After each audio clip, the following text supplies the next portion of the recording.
pretending to be live. But let's see. There we go. We are now officially live. So, hello everyone. Welcome to Serious Playtest, Episode 1. I am Casey James, PhD candidate at UWM, and I am joined by my D&D party. Who's here? I'm Emily. I'm also at UW Milwaukee, but that's it. Nice. I'm Emrys, no affiliations.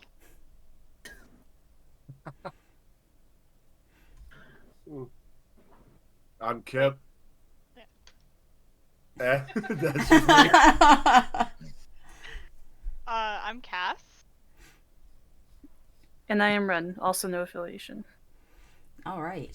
So today we are going to do character creation for a new game called Pillars. It is developed by one of the faculty at UWM and their partner, I believe. I should have known this before coming on streams, but you know, hindsight is 2020.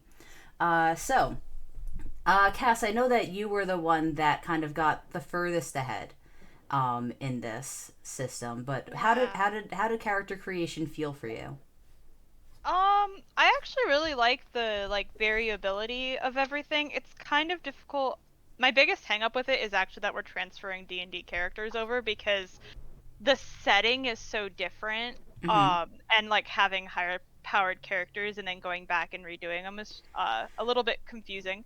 But I like the ability to just choose which abilities you have and how you're spending your points and everything. It's a little complicated to learn at first, but I like the system so far. Nice. And everything about it. And did anyone else attempt to make a character? I attempted. It didn't go well.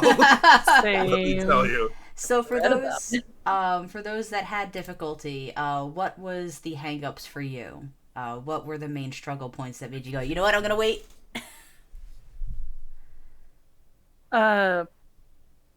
Putting everything together, it also I don't know, it's just hard it's a little bit overwhelming, to be perfectly honest. Like there's just a lot and it is very different from D&D. And so like it's just a struggle of like learning an entirely new system in general. Yeah. And not knowing anything about this. Also, it's a little unclear to me how exactly we're supposed to build our characters from the allotted CP or whatnot. I'm not entirely sure what direction we're supposed to be going in regards to taking paths, taking secrets, taking tools and languages, as well as assets and limits. It was a little confusing to me as to like where I should be dividing everything and how I should be dividing everything in order to create a balanced character that is actually playable and not just a dingus. Ha. Fair enough. Felt that. I like getting into tools and assets, specifically like the combination of those two. It is a little frustrating that the tools use the points that you like. It uses an asset to get the tool. I know that like extra step confused me for a solid half hour. All right. So good to get those sorts of things out there so that I could think about that as I step you through creating characters. But before we create the characters, I'm thinking about potentially trying to create what we want out of the world here. Yes, I am the DM, and yes, I have to, make some executive decisions. But this system has a very different setting from D&D. Definitely a more modern setting. And so I wouldn't want that to sort of take over the sort of porting into, D&D characters into this setting. But I also want to stay fairly true to the intent behind Pillars. So one suggestion that I was going to have is to kind of do the, I don't know who watched listened to the Adventure Zone, but when they were in like Kepler, West Virginia, where they're, in modern times, but they're sort of more remote, and less dependent on technology. So I was thinking about maybe something like that where you get put into the middle of the mountains somewhere, and yeah, there's telephones and this, that, and the other thing, but you don't really have access to that, and the people don't really use that as much in the area because the cell service is so bad. But I'm not sure what other people thought about setting, placement, mystery level, all that sort of stuff. I was willing to dive right in. Go right in the middle of a city if we have to. Uh-huh. Honestly, I was leaning toward that too. Like, just Yeah. like the shock for all the The shock characters. value would be even better. Oh my Lord. God. Especially because I really want to take let's see, where is it? For one of my characters, Stunt there's driver? there's the stunt driver thing. And I think that would be Yeah. really fun to have one of my character Oh take my it. God. And you're also, were you pushed to talk on that? No, Okay, I wasn't sure if you're still muted or not. no, I unmuted myself. Oh, okay. Yeah. Sorry. No, it's all good. All right. I mean, if we want to have that that sort of technology shock, I'm here for it. Do we want it to be? Because I can imagine this being anywhere between like 1980s to modern day. So I'm not sure if we wanted to throw it back a little bit. If so, how far back? I think it should be modern so Avery can have a TikTok. Oh my God. That's actually, I'm all for them coming from the D&D world into this world and you dropping us in, but I'm going to admit I was a little disappointed that it wasn't straight up going to be an AU, because I was going to give him a photography capacity and the glyphs tool and have him use photography exposure to make glyphs for his magic. But Avery has never That seen a is camera. so sick. I mean, do we want to try and do like an AU where it's you're just sort of imagining this version of yourselves like in this dream state from the sort of like phase shit that's going on in the D&D world?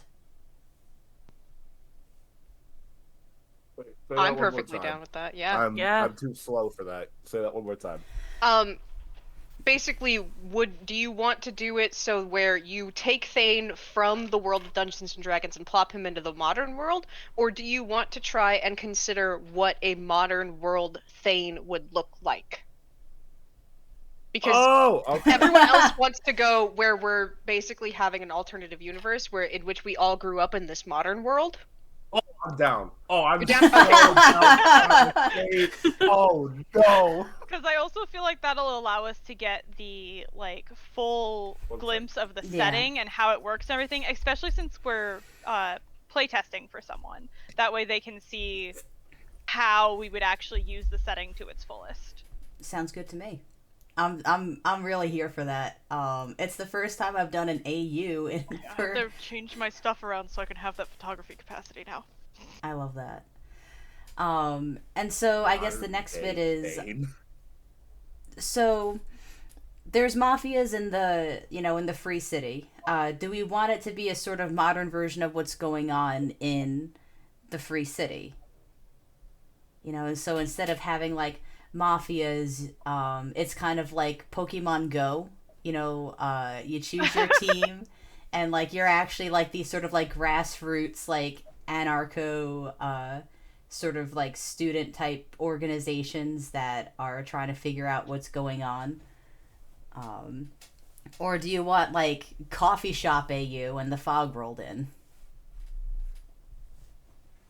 What's coffee shop AU in the fog? Like just like slice of life until it can't be slice of life anymore. I like slice of life, honestly. I'm Yeah. down with that. Coffee I'm shop down with AU. that. Okay. So then with that, Cash, you mentioned, having difficulty with the level. So I don't want to have us be too high level just so that we don't get sort of choice paralysis with character points. But I was thinking maybe tier 2, maybe tier 3 characters where you've lived mostly a mundane life, but you are all keepers. You have all played with magic and sort of experimented with it like on your own. And I feel like it might be sort of like the like the queer kid narrative where like all your friends are queer even before you realized you were queer, and like one by one you all came out like fucking rainbow skittles. And it's kind of like that but with magic. You broke him. Never heard that analogy before, and I love it so much. You all came out like rainbow skittles in this bitch. I mean, if you'd seen the people I hung out with in high school, yeah, that's what happened. That's exactly what happens. Yeah. That's very fair. So I'm thinking that maybe all of you are keepers to some degree, except none of you really knew, but you suspected. So you practiced on your own, so that would kind of make sense why you're like tier 2, tier 3. But then this is like the first like real adventure that you're kind of stuck with. Does that sound good? Yeah. Perfect. Okay. So we would have like 24 to 28 CP. Am I reading that right here? That's kind of the, or I'm thinking like closer to 30. But That would put us in tier 3 okay. if we have 30 CP. Yeah. So that was like, but we'll build the level 1 first, and then we'll kind of build up from there.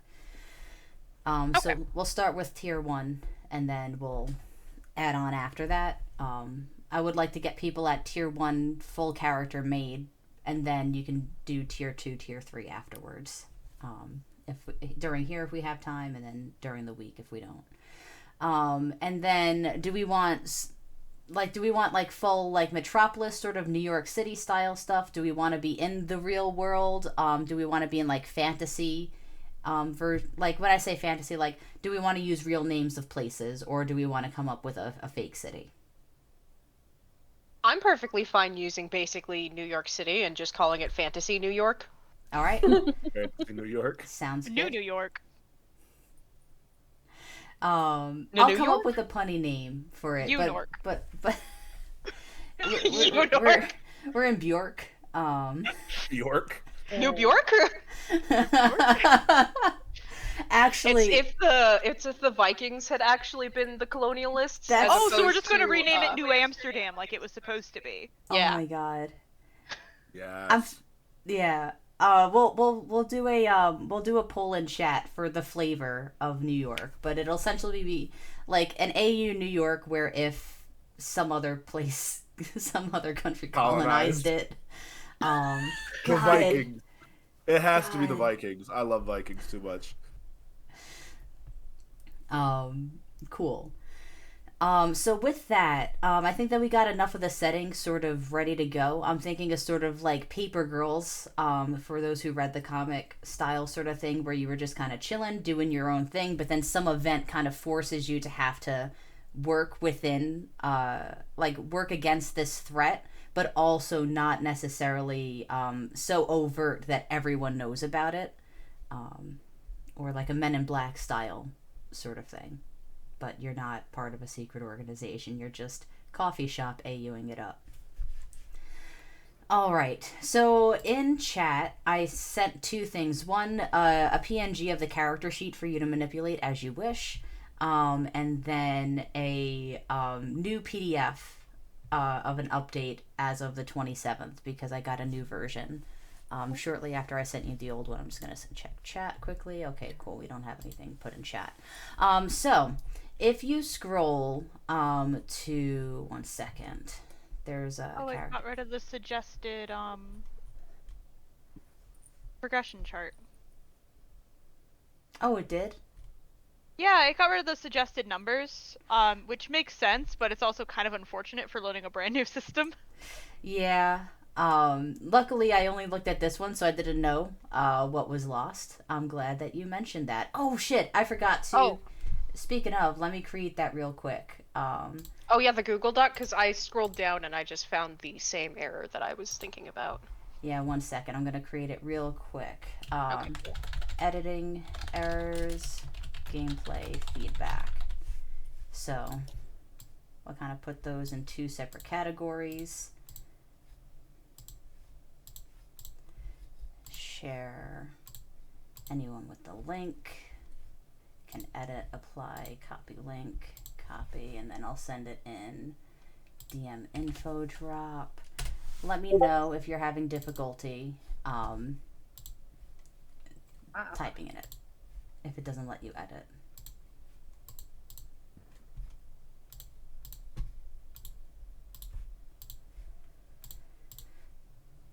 Okay.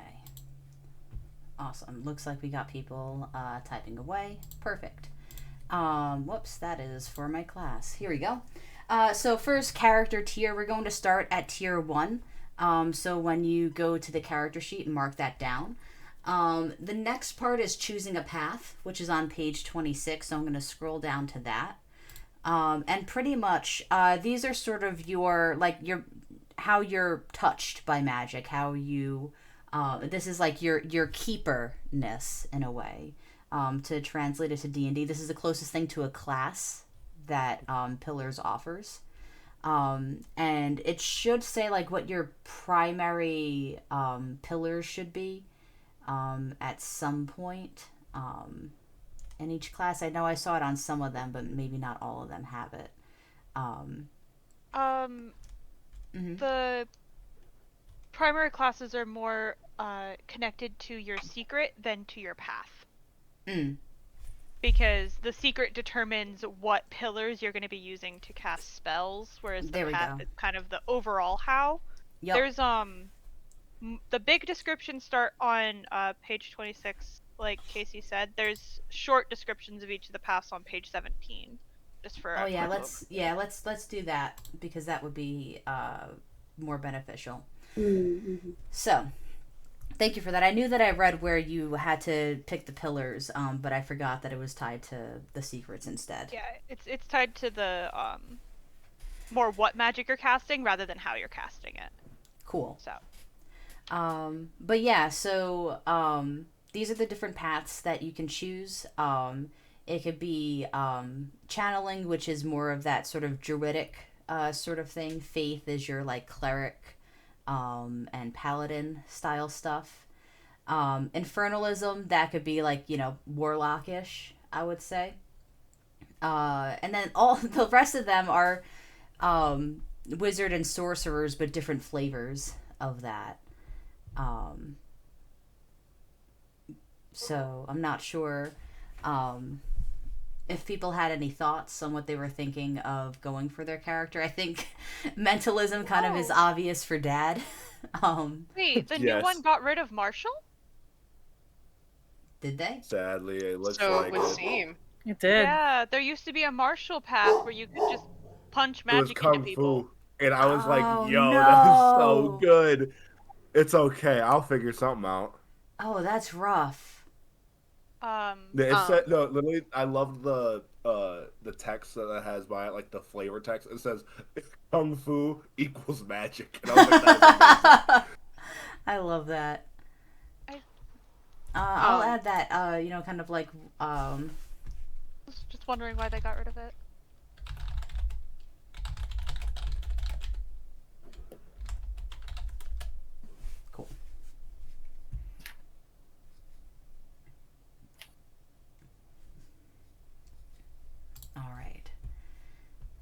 And then, like Cass said, the bigger descriptions start on page 27, even though the basic stuff is on 17. Here we go.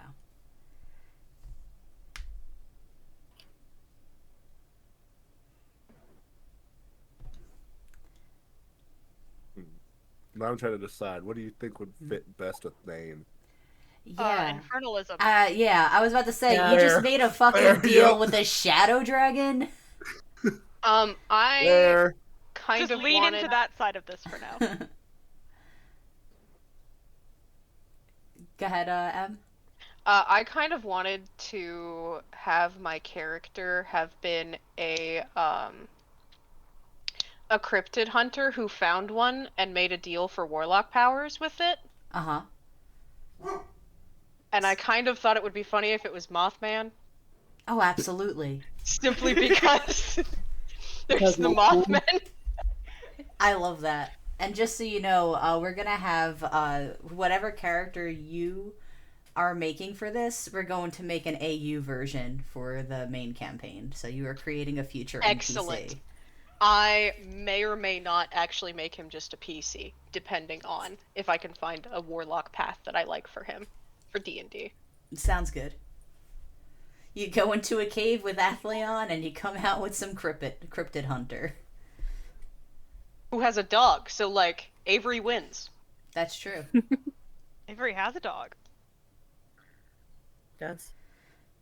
And has a pig. That's all that matters. Mr. Bacon. Oh, yeah, Bacon. Dad gave him a dog. You have a dog Well, now. then he's gonna keep his yeah, dog. he's got a puppy. No dog for you. Lord. Um, Okay, yeah. Infernalism. Yep, that'll work. I'm honestly kind of torn between mentalism and witchcraft for that because you can go either Right. way. that's true. Like originally I was leaning more toward witchcraft,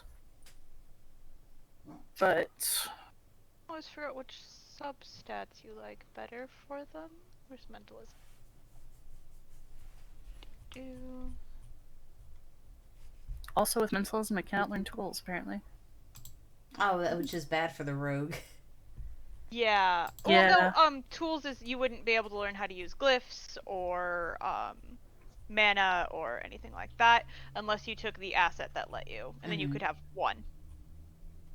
Oh. Yeah, tools aren't the same as D&D, but I still think of like, so like I wasn't thinking tools in the literal sense, because as we know, rogues are skill monkeys, so it just seems odd for the rogue of the group to not have access to a certain like huge set of skills.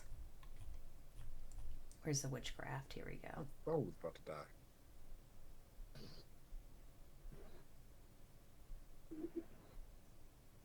All of your powers gain the subtle keyword. That's pretty cool. That is, yeah. Literally all of his spells are subtle spells, and you can just cast them without people seeing it through Yeah. the fog. Mm-hmm. Yeah, I Oh, was we looking get at that, two and also the secrets? walks amongst the known. I think I'm gonna go with witchcraft. Oh yeah. What's up? I was just reading the Rocks Amongst the Known one, and I was like, that's a really good one for that. Mm-hmm. Agreed. Emily, which one were you thinking? Yeah. I'm thinking between like infernalism and sorcery, I think. Mm. He's kind of a hard character to put in. Yeah, because especially you were that martial class. Yeah. I was gonna do wizardry at first, but they're way too impulsive and kind of stupid. Infernalism was my impulse, so maybe we'll go with that Let's one. go with the impulse. All Go right. with the impulse. 3 warlocks, a witch, and a sorcerer walk into a bar. One of them says, ow. All right. So 1 second. Let's pop up to the next step. So then is choosing a tool. So that starts on page 70. 1 second. How would you summarize tools, Cass? I would have gone into secrets next. Sounds good. But then anyway, so here's my question for that. Okay, so 2 things. We'll get back to the tools thing. I was going in the order that the Character sheet. So what about secrets did you feel made it more sense to do that before tools? you don't have to pay for them.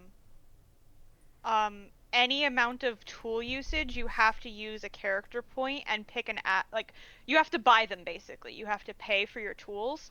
Secrets are just something you just start with 2, and you get more ranks as you go. It's more fundamental to the character. Also, you don't need tools to cast magic. It gives you extra assistance with certain things. It gives you extra ways you can change magic, but it's not necessary. Like, I can actually, since, mentalists can't use tools, sorcerers can take a thing where they can't, actually, I think that's they can't, the sorcerers can take a thing where they can't use any tools either, so, for general character creation, it should be paths and then secrets, and then getting into tools, since tools are more on a character by character basis and not something that everyone will have. Sounds good.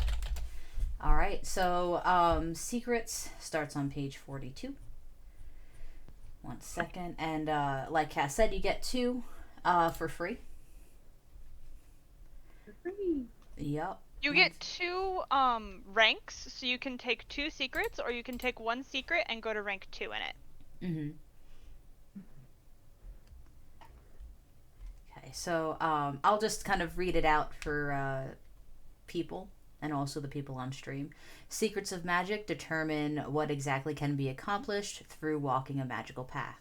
Secrets are not common knowledge and must be found through the story for a keeper to learn. Keepers on the same path may teach each other secrets they know. Secrets are measured in 3 ranks: learner, user, and master. Which is interesting when you have 3 fucking warlocks in this campaign. But yeah, so each secret is most strongly associated with 2 of the 3 pillars, so that's where we get the stuff over here. So like with abjuration, it's the primary and secondary are voice and blood. And there's a lot of them. Just like with paths on page 17, the very next page is a list of secrets, short summarized, to look at for a general idea. True.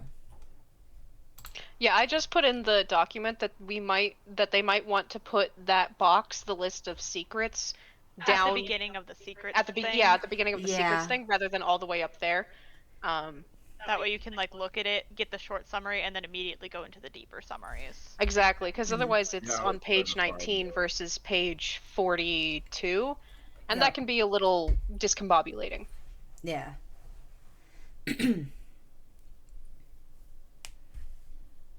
So, for example, for Avery with his chaos magic in D&D and everything, and the fact that I was doing a lot of, he does a lot of lightning damage and a lot of illusion stuff, I took elementalism for the lightning, which doesn't actually translate. He's probably going to be casting mostly mana-based spells, which is going to be really cool. And then I took illusionism so that he can still do all of his illusions that he would have had before.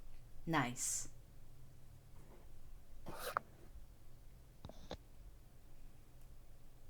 For Dad, I'm going to go with telekinesis, obviously, and also abjuration. I like that. Cool. Yeah. God, I'm trying to think for Thane. That's what I'm thinking right now. Like, so I was thinking I'm in a summoning. Fortuity. That's what I was thinking, fortuity, and then maybe transformation. I don't know why. I was thinking transformation as well. I mean, if you think it's cool, that's more than enough reason.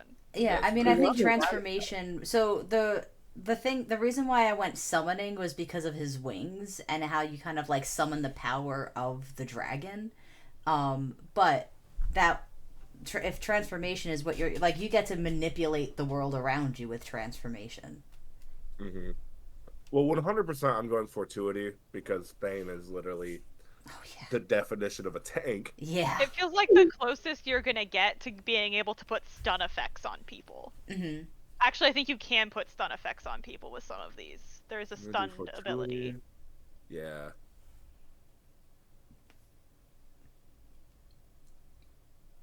You said what was the other one that you were thinking? Me? Okay. Yeah. Summoning. Summoning? Mm-hmm. But why don't you Well, look at the larger descriptions and Yeah. see what they... I'm gonna. Yeah, that's what I'm Between gonna those do. ones. Give me a sec. I need to find this.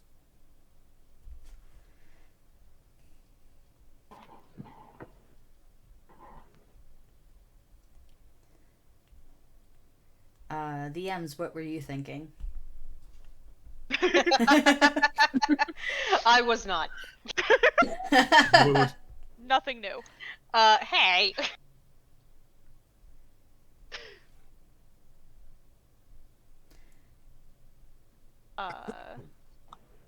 I'm still trying to like. Look I honestly through. think neuromancy would be really cool for him.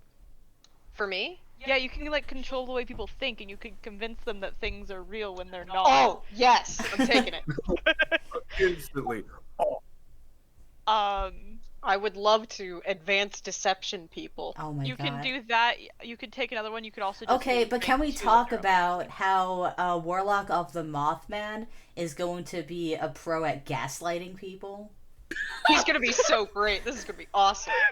Gaslight. He Yeah. is going to use this in the worst ways, Oh my aka he's gonna be kind of like. Have you guys ever seen Ratatouille? Oh, with the hair, just like, That one guy Oh my who was like, I rubbed I rubbed the biggest bank in France with a ballpoint pen. I killed a man with this with thumb. this thumb. But you will believe him. But you will believe him.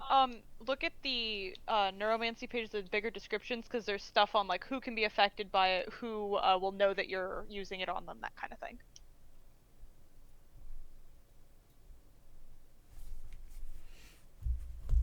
Is anyone looking at my stream, or should I dip out of it? Oh, I'm looking at it. Don't okay. worry. No, I was just I wasn't sure if you just had it open on your own computers. That's all. I've got I two have it monitors. open on my own computer, but okay, lucky you. I have 2 monitors as well. The big Well, I'm expanded on a screen. laptop, so Aw. Big rip. I'm going to. Oh, I'm going to switch the absorption to healing. Cat. That also makes sense. Yep. Oh, there's actually a tool that would really combine into him making healing salves really well. There's a natural sources tool, which is basically just real life witchcraft. Like Perfect. using plants from outside and gemstones and crystals and that kind of thing to do your thing. So it would work really well with him making his healing salves. Mm-hmm. I'm really curious how Andrew's going to have Archimedes in this world. I was thinking about that too. Wizard, Yeah. double elementalism, No, only no. fire magic. I'm talking about, is he going to be an owl? Right, he's an owl. That is my Ah, question. Yeah. That's gonna be between you and him with I whether know. or not that's gonna happen. Please let it just be like an owl that we have, and then it's just really good at magic for no reason. Like it's an actual owl. He composes Dad's familiar. Oh my god. I might just go 2 levels of fortuity. That would be good too. And you do get more secrets as we go. I think there's a bunch of different ways to learn it, but like since we have the 3 infernalism people, you guys can like teach each other your secrets. Like, and I think Dad can also get in on that as a witch. Ooh. Because witches can help other pass with things. Mm-hmm. So I think like all of that can for kind of be shared. I think for the sake of like, because I'm pretty sure that's a downtime sort of thing, because there's downtime built in. So yes, that can happen, but we're going to say for the purposes of this particular mini arc, you're just going to have your 2. Fair enough. I Whereas- think I may take neuromancy and divination. I like the idea of those. Oh my god. I can foresee what you're going to think, and I'm going to change what you think. I can foresee what you will think, and I will change it to that you really, really, really want to bring me an iced coffee. God. I'm here for that. Oh, I'm going summoning. Never mind. I read the first power of summoning. Nope, I'm going with that. Oh, Lord. Can you tell me? The voice. You can hear and speak with spirits, even if you have no shared language. I can That's literally pretty just cool. talk to anyone. God. I What would love that it. what would Well, that no, look you like? can Oh, go ahead. talk to spirits, Mhm. like fae and dead people, kind of I'm thing. so down. I can't wait. So, like, after we do the abilities, I want to try and link these all to, like, your backstories and sort of, like, where are they coming from? Are they, yeah, we'll get to that afterwards. Does everyone have their secrets good to go? Mm-hmm. Yes. All right. I may change it later, but for now, yes. Okay. I know I before we misspelled move, summoning. I am terrible at spelling. before we move on too far, The secrets, this is where you're going to get which pillars you want to focus on. Mm-hmm. So, it should be listed under the larger description of each secret and also in the little chart. Yep. Just really small. It just tells you like the two different columns. So like for fortuity, it's soul and blood. So you'll want to focus on those two pillars. Mm-hmm. So you have a little Blood. bit more points. Yep. Soul and voice. Okay.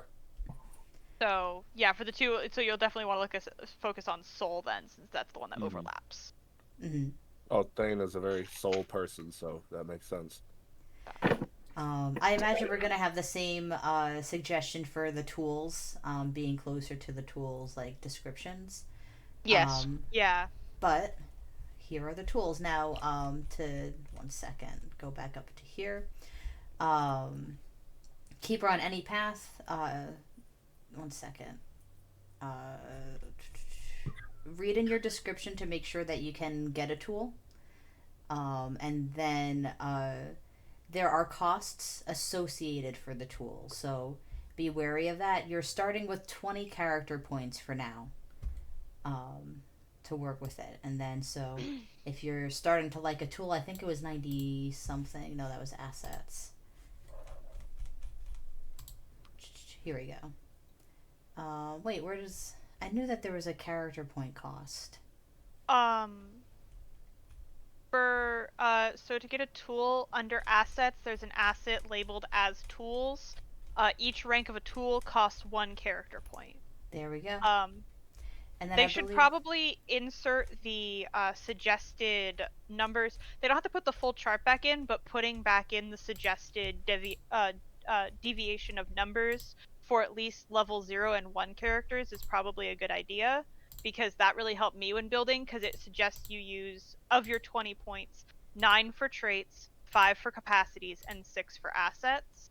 And having that divvied up really helped me tell where I was supposed to be focusing, so them getting rid of that is going to make it a lot more confusing with the newer version. Yeah, because that's the thing. I was having trouble, because I was building like sort of like fake characters and just looking at the NPCs. Yeah, I can send a little clip of it into the thing. If you could put that in the Discord chat, that would be great. 1 second, what? So I'll send the whole like little progression chart, but we just have to look at level 1, obviously. For now. This is also where I got like what level you'd be at with how many CP. Here's the other thing. Max rank, excuse me, of path and secrets. Because Cass, you said that they could take 2 ranks in something. Technically, at level 1, you could only take 1 rank in it, but because we know you're going to be at least a tier 2 character, you can up that to the 2nd rank. Yeah. Because unlike in D&D where you get all of your feats and everything at the level, the point of this is you get bits and pieces, and then when you've gotten all of the bits and pieces, you fill the level, and that's when you move on to the next one. Mm-hmm. And that's when you would get a new name, which is a bit more creative and a bit more created about character backstory, so that'll be later. Yep. And then when you're out of like kind of doing the base, just because you move up 1 tier doesn't mean that it's 1 point. To get like the base 1, it's free, but then to go to level 2, it costs 2 character points. To go to level 3, it costs 3. So to level up from 1 to 3 for a skill would cost 5 character points. Where is the tool? Start on page 70. So how do we figure out what, like, how many points for each thing? And that's one of the things I struggled with. That's the chart I sent you is the like middle 3 columns are suggested. So you have 20 points, and it suggests you start with your traits and you put 9 of your points into your traits where you want them to be, and then you pick your caps and your assets. Tools are directly linked to when you're spending your assets points. These are suggested, so you could always put less into one and more into the other, and also there's certain things you can get that will give you more points that you can then also spend. So it's kind of like you're doing all of them at the same time and doing a weird balancing act, but the suggested numbers are really helpful, of the 9, 5, and 6 Okay. for level 1. Your traits. So your traits are the three. Mhm. Each pillar has 3 traits. Well, here's another thing that I'm thinking of. Do we want to save tools for last? Because the other thing is like those traits, you could get extra character points by picking a negative trait. Yeah, you can actually technically you take an asset that gets rid of your trait level and you get character points for that. So yeah, traits should be the next thing. It's kind of like picking your stats. So Yeah. you've got your Oh, okay. class, now you're divvying up your stats. So Where can I find the Or- traits? traits are on page 9. So the traits are like your stat array. You know, charisma will well, yes and no. So here's it works a little bit weird. So you know how in D&D you have proficiencies that are linked to a specific stat. Mm-hmm. That's how it is sort of linked here. Hold on, I'm gonna stop sharing this and share Clip Studio Paint. Because I think it'll make more sense when I put it on Clip Studio. So let's say you take, you know, 2 ranks. 1 second. I'll get there once I layer, new layer, raster. There we go. Let's say you take 2 in strength, 1 in grace, 2 in endurance, and these are all the blood rating. You will then have 5 points for blood. And does this Okay. take 5 points, or Oh. does this take? So we're not getting. Let's not. It's a 7? good question, but this is a sort of a separate issue. Okay. So when we're talking about pillar points, you add up all of the tiers that you put in a specific trait, and then that will be your pillar points. If you have like 100 in soul, you only have, you know, a rank of 1 in soul. That looks like a titty. I'm gonna stop that. When you use up all of your pillar points, you become scarred. And that's a mechanic we'll worry about later, but it's sort of like you're not able to sort of like do stuff to your full capacity until you're able to heal that scar, especially in that particular pillar.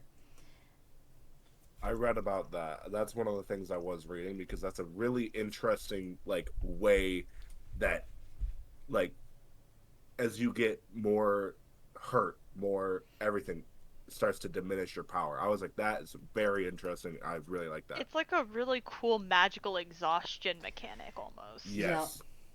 Yeah, no, I enjoyed that sort of aspect of the game as well. I also like that you can like basically give yourself scars in order to do things. We'll talk about that later, but it's really cool. Yeah.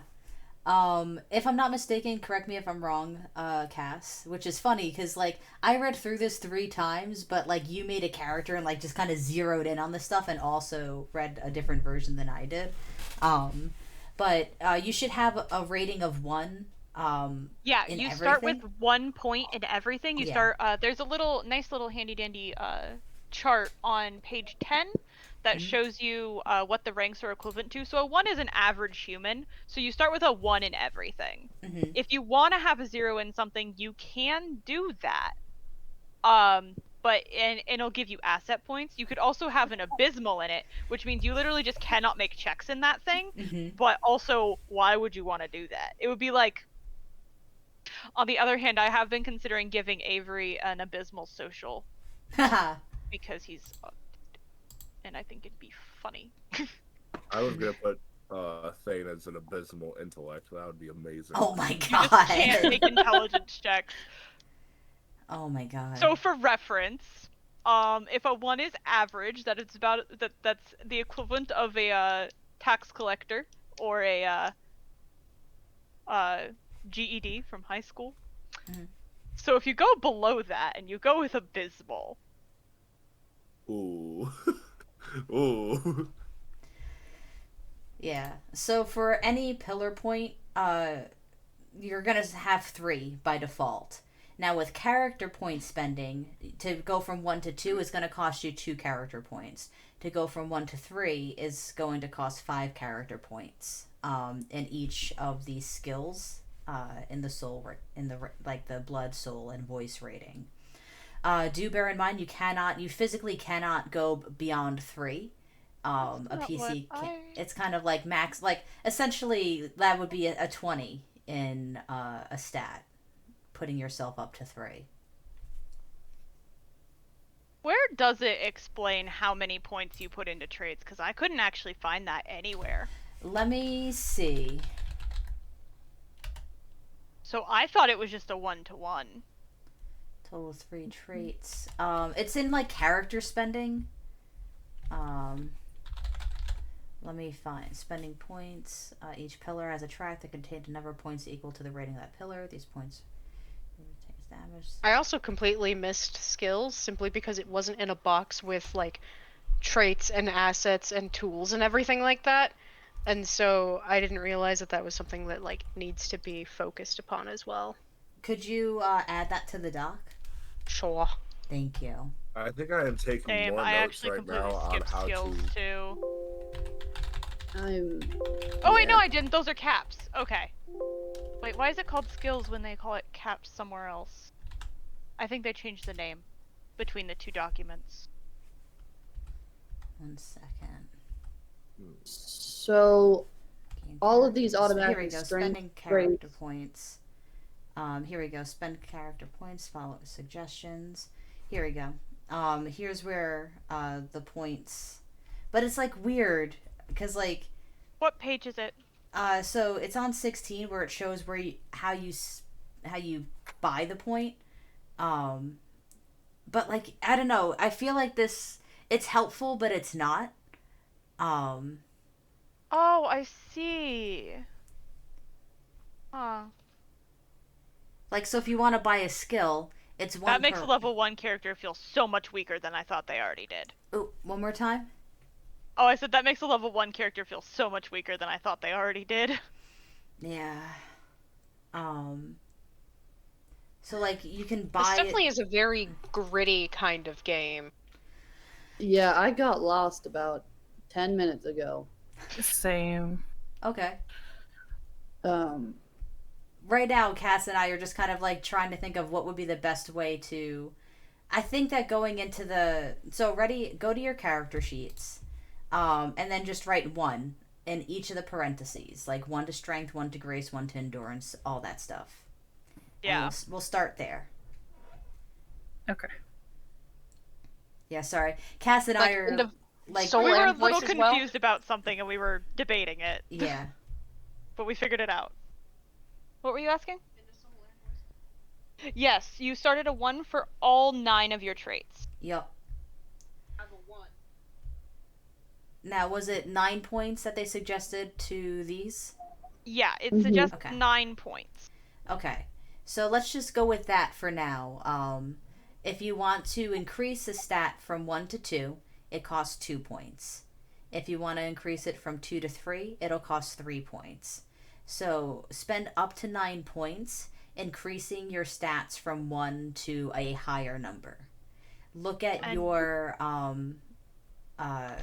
1 to secrets. 3 is 5. Yes. Yeah, if you want to go straight from 1 to 3, it'll cost 5 points. And you want to look at your secrets and see what the primary stats are.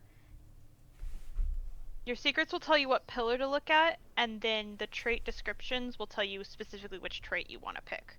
Mm-hmm. Like, if I want to focus in the voice pillar, but I'm going to give Avery intellect over social ability. So, figure out what pillar you want to put the points into, and then figure out what trait you want to put the points into. So. God, why did they... Sorry, Jen, if you're watching this. I am baffled why you took this chart out. It's just so useful. Probably because it felt a little bit Prescriptive? when you get to the higher levels. Yeah. It feels a little more restrictive, but definitely for 1st and 0 level, it is kind of necessary. Yeah. Oh, I found it. Found the thing that's helpful. Okay, I gotta redo this, because...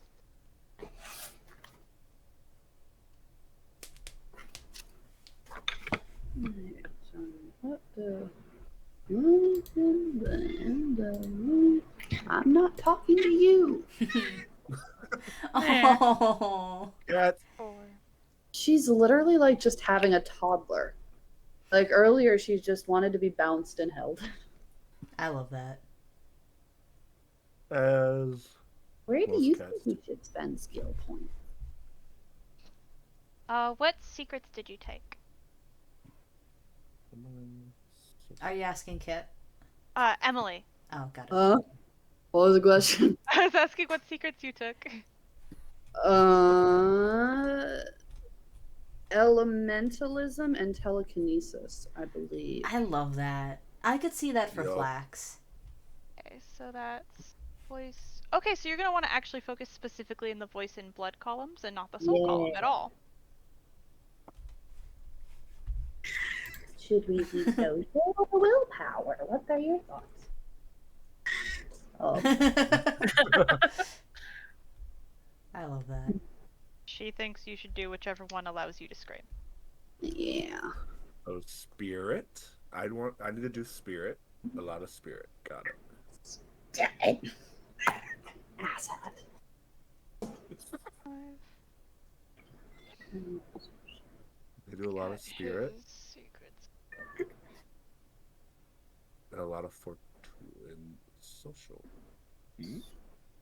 Okay, can you I'm so sorry. Can you repeat the how many points it spends if you go up a little bit? Okay. Oh, go ahead. So you start at level 1, and to get to level Mhm. 2, it costs 2 points, and then go from 2 to 3, it costs 3 points. So if you wanted to go straight from 1 to 3, it would cost 5.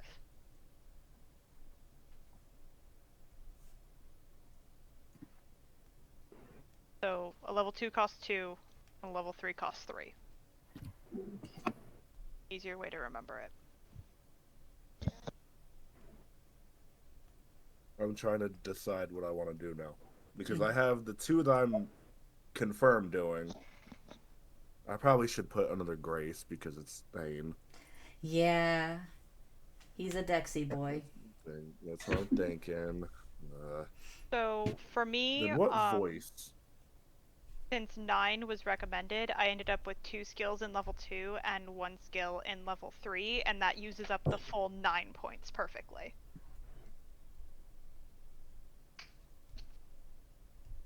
I'm sorry, Kip, what was your question?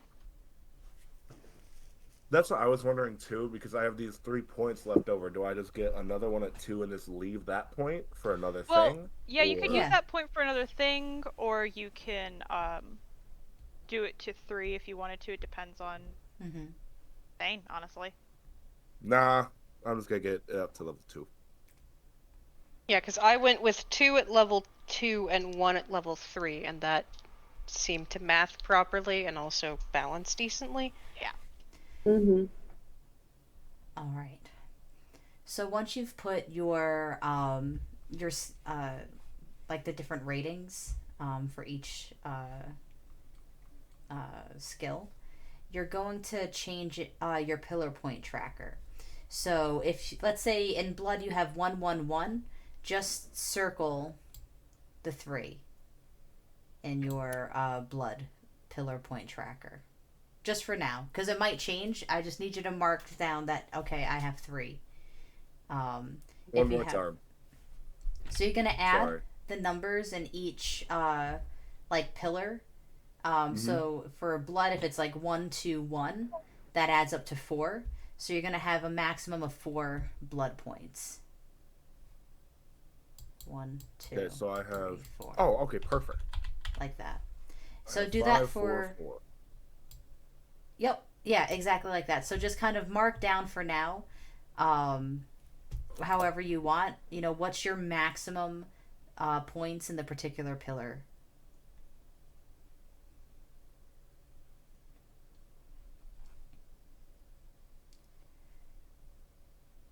So then, now that we have that, excuse me, trying to think. I think traits are kind of where you want to go next because that's a way that you can get some points back. And traits, so you could get a trait for free. Oh no, this is sorry, that's the wrong thing. I'm thinking of I'll get there. I'll remember it in a second, but what we just did was the traits. Cass, can you write down Assets. that traits should go after secrets and before tools? Yeah. Because I don't get why character points are also like so early on. It's because character points are used for literally everything, but the fact that they're used for literally everything means you really have to organize the book exactly how you want someone to build a character, or it gets very confusing. Yeah, here we go. Assets and limits are what we're going for. So let me share. It starts on page 94. Or 93, rather. 94. So assets and limits are aspects of a character which set them apart from others. Some assets are internal parts of the characters, and some define how the character interacts with the world around them. Everything from owning a business to being good with technology is an asset. 1 second, 93.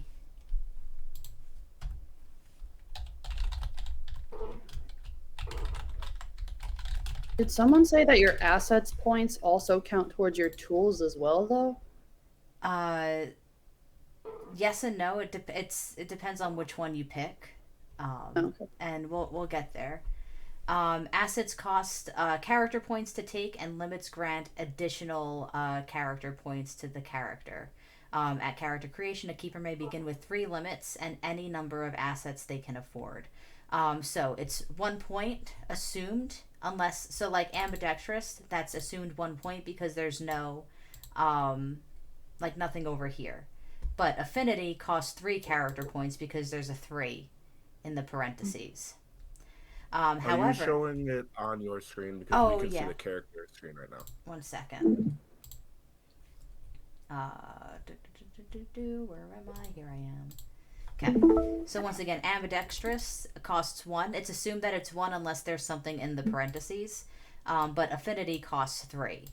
Now, if you look at, say, a subpar trait, you would get, it would give you character points to spend on other things. So, like, abysmal trait, one of your traits is so bad that you're unable to roll for this trait. So, that's going back to those pillar points that we talked about where you start with 1. So, if you wanted to get 3 new character points, you can kind of beef one of your traits so bad and then get that number back. Threshold, what that talks about is, let's say, with blood threshold, this tough thing right over here. You if you take damage, it's kind of like in Monster of the Week how armor works. If you take, say, 2 damage, you take 1 instead because their threshold is 1. So if you're doing something that gives you damage to your soul pillar, and it does 3 damage, well, now you have a threshold of 1, so instead of it doing 3 damage, it does 2 damage instead. So that's what thresholds mean. Does that ever go away or get used up? Nope, this is, you will constantly have that, like, +1 threshold. So this is kind of like your character's sort of inherent abilities, and some of them are more obvious, like outward facing. Like, if you were abysmally bad at, talking to people, it would be very outward that you are abysmal at it. Whereas tough, you're just someone who's able to take a hit, so that's not as visibly obvious. And since they don't have numbers, they just don't cost points? If they cost 1 point. Okay. So you could take as many of these as you wish, or that you can afford. TN is your target number. You roll D10s, and you have to have a certain amount of successes.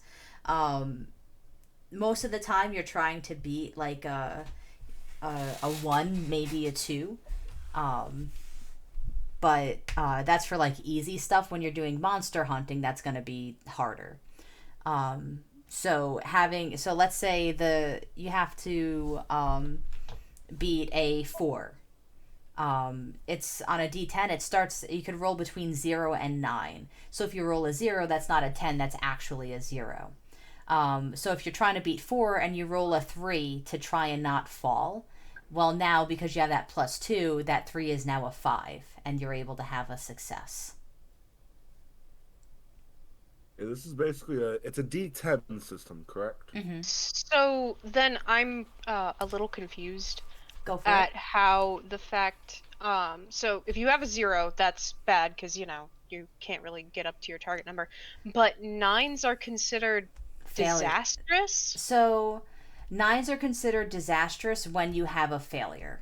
So you'll roll so the pillars, however many what was I gonna say? The bubbles. Little bubbles. That's how Yeah. many dice you can roll to try and make something happen. So you roll, let's say you have 4, and that means you roll 4 d10s. You have to beat say a 3 on a moderately difficult thing to do. If you have a failure and one of the dice you rolled is a 9, there's going to be some sort of negative consequence. If you have all successes and you roll a 9, you don't have to worry about that consequence. So is the success based on each dice, or are we adding all of the dice together? It's each individual dice. So you have so like So it's number of successes versus Number of got it. failures. Okay. Yep. Perfect. Yep. Perfect. And That makes it a And more lot dice clearer. equals more of a chance. Like if you have 5 dice and you roll 3 successes, it is a success. However, if you roll 3 failures, it is a failure. Yep, and if you have any 9s, it's an extreme failure. Okay, that makes sense. Yep. All right. I've never played a game with successes and failures other than D&D, so a little bit of learning curve. No, it's all good. I played a D10 system. God, I'm forgetting it off the top of my head. It's like error empowered. And what like they had 10s be like extra successes where you get to re-roll the dice and try and get more successes. And so what's nice is like the main difference between that system and this one is that you would have to have a certain amount of successes, period. Whereas this one's a little bit different, where you get to God, it's hard for me to articulate it, but if you fail, it could actually not be the DM that gives the description. It could be another player that describes the consequence of the failure. So, like, it's a little bit more collaborative in when a failure happens. So what I'm trying to do... Oh, go ahead. You were trying to, like say Avery tried to steal something from Dad without him noticing, and I failed, then Red would get to describe what happened. Sorry, I'm like, just... Ren would get to describe how. Marshall Path returns! Sorry, I'm just... I checked chat, and Yes! we're getting Give Marshall. me my Marshall. That was our first question. Where's Marshall Path go? Let us punch people. Thane, if you want to use the older version and and get Marshall back in, you can redo that character choice. Okay. Give me a moment. Same thing for Emily. Did you want to do Marshall as well? I'll stick to the ones that I got now. Sounds good. But I have a feeling that Tide's going to want to use the Marshall. Yeah. So that's Path. Yep. No more infernalism. Mm-hmm. I get to punch shit. Let's go. But as you can see, there's a lot of different... oh, and then here's the other thing. You can take 3 limits. 1 second. Here we go. Most of these assets can be taken only once. Where's the limit bit? What's Marshall focus on again? Okay, yeah. So if it's marked with an asterisk, that means you can take that asset more than one time. So like For over example, here. I took languages twice. Yeah. Oh shit! There's like. So, sorry, I'm laughing. So like over here, as you could see, this is where you get those assets that you can take that give you extra ones, extra character points back. So If you choose to never want to kill someone, you can get 2 character points, and if you do kill someone, you end up taking a scar. Or you have a rival that will make your life difficult.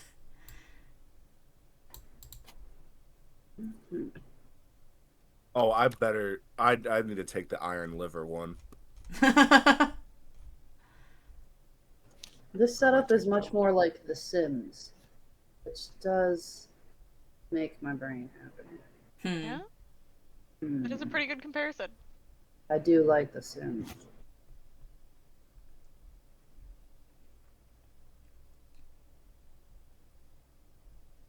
How many of these we get to choose again? However many points we have, basically. As ever many, and then the chart, use that as a reference for your first 20 points on how much to spend.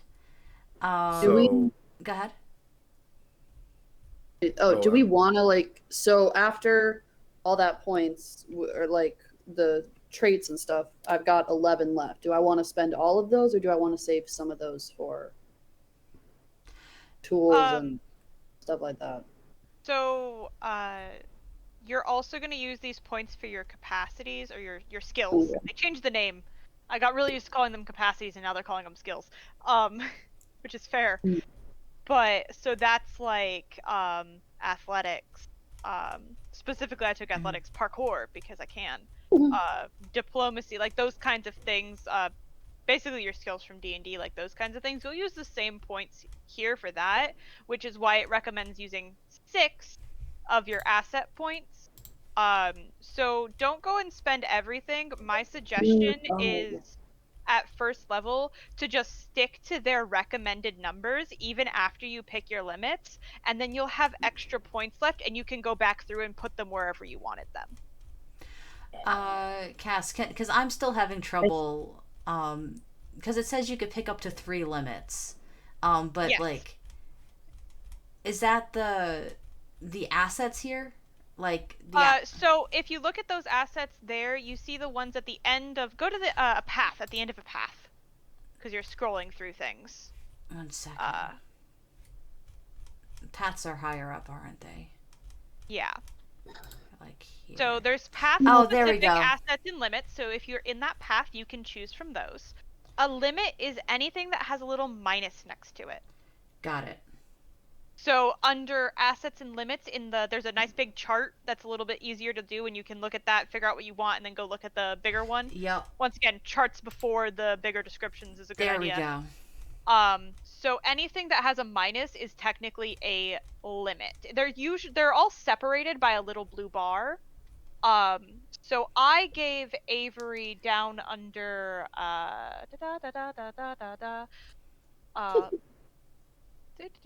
I lost it. Yep, there It's we in here go. somewhere. Yeah. I gave him.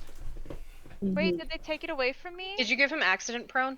I did give him accident prone. It's right here. He has... I found that.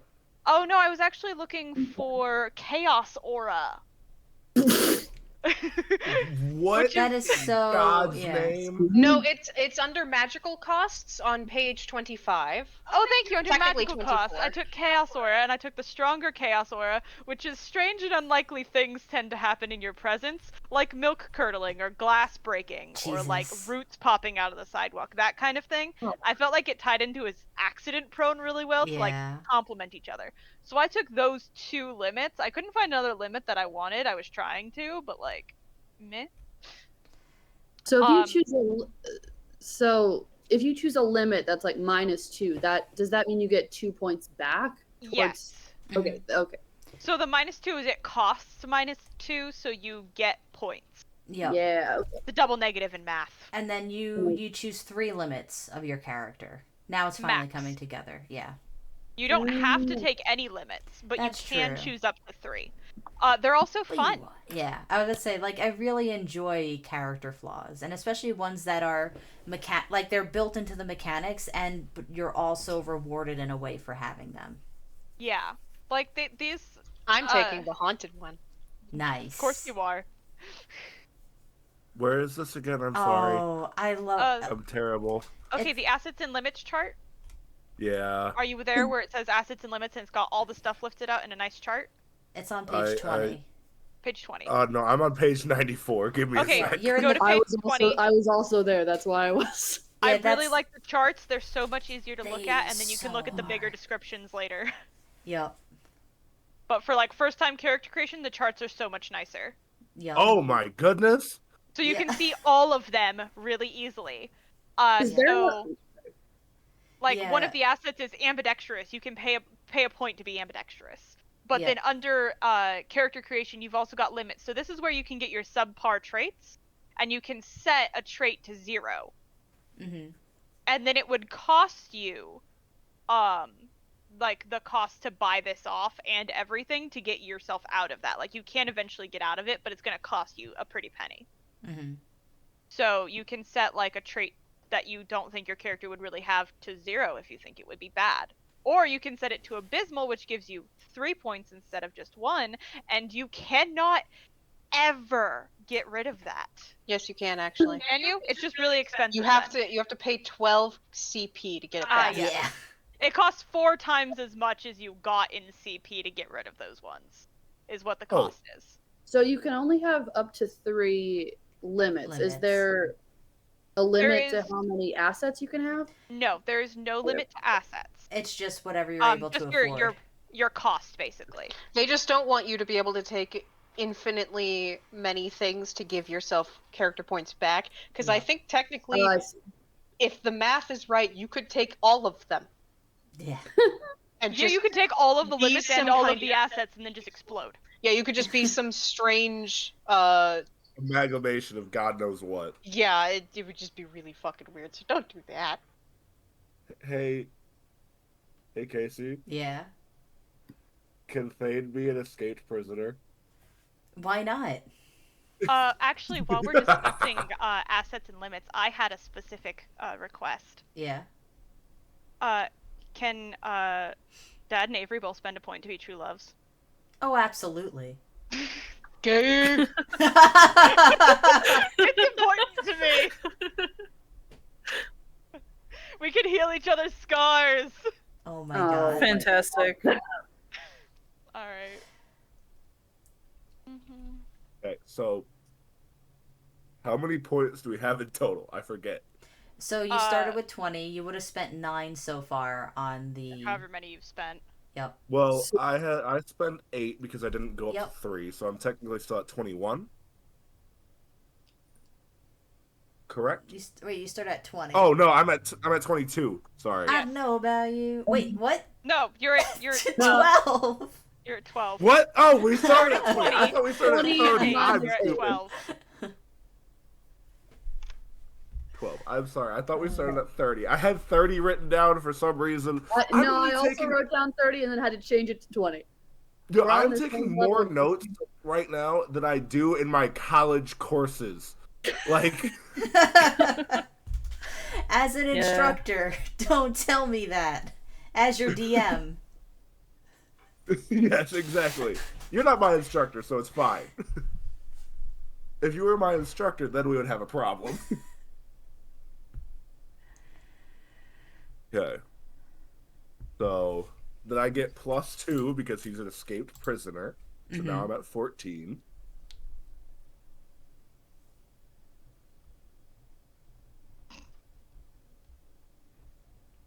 So I'm at Beat you to it, 14 Cass. total.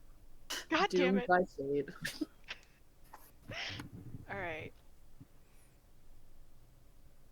I do like this system a lot for like if I didn't have any ideas for a character coming in, this is really helpful to give you some like crutches to go off of. Oh, Exactly. yeah. It feels a lot like 3.5. Yeah, I see that because especially like these are essentially like the feats in a way. Yeah, they're Mhm. they're the skills that you could put like so many points into and all that kind of stuff. So I like Mhm. this. Once I get through the strange layout, Yeah. because it is a little, it does have a little bit of a strange layout, and some of the things aren't quite as clear as they could be. Mhm. But I do enjoy the strange balance that you have to find with finding traits that you want versus limits that you can handle. Yep. Like, so when I'm reading this, me and a couple of my friends from back home, we started writing a Fallout system because we all loved Fallout. We wanted to play a Fallout RPG. Uh-huh. And then they released the thing halfway through, like the actual official one. Mm-hmm. And I was like, we just spent like 2 months writing this. Yep. Yeah. And I was like, great. Okay. No, but seeing this, that this is like a custom made, everything like that, I respect it so much. I don't think I could have ever finished that game system that we wrote for Fallout. I don't think I ever could have. What I like is that so little is locked to your class in a way. Like it does, or you know, your path rather. Because you're just, you know, yeah, you can optimize your character by making sure that you're picking things that, you know, give you like for example, like +2 to all target numbers for lying, and if you have skills in voice, then yeah, it makes sense that they kind of merge together. But like there's so many different paths and secrets that are linked to similar traits that it doesn't feel like it's locked to those things. It's more like this is true to your character more so than your character's class, for lack of a better word here. I feel like Thane should have the short fuse thing. Oh yeah. Oh, I was do thinking about absolutely. it. I was really thinking about it, but there was... You went looking for fights like every fucking turn, man. You threatened to I'm kill writing it someone down. because you knew he was hitting on a character that your character was interested in. I'm writing it down. It Excellent. makes me feel better. Flax has a short fuse too. There we go. Yes. Is going, and then who was it? Was it Avery who had the chaos? Like, Yeah. so Chaos it aura. was a mess. So now I have 15 points. Could I put 2 of those points in another skill in our like blood, soul, and voice Yes, rating? you can. Yeah. Perfect. You can also use them for capacities, but yeah, you can go ahead and stick them in one of those. This is also where you're gonna get your tools. By the way, there's an asset in here that's like asset tool. Under Unknown World, it says Tomes, Lore, Secret, and Tool. So Yep. this is where you would buy your, or I'm sorry, learned tools. That's what you're looking for. This is where you would buy your tools. Oh. It costs point per thing, so it's Yep. 1 point for first level, 2 points for second, 3 points for third, the same way Yep. that traits are, if I remember correctly. Yep. Let's see here. I'm trying to do math. 8. And just Okay, as a so reminder, he's the calm known under world is fire. kind of like the world as like we know it. The unknown world is sort of like the supernatural, magical world that exists within the known world, but people tend to turn a blind eye to it unless they're a keeper. Touched by strength. I'm gonna do it. I'm gonna put the iron liver. Nice. Thane. Because it's Thane.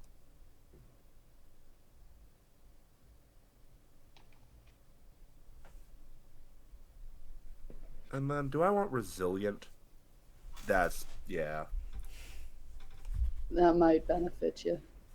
It's Thane. He's gonna run into the middle of God knows what.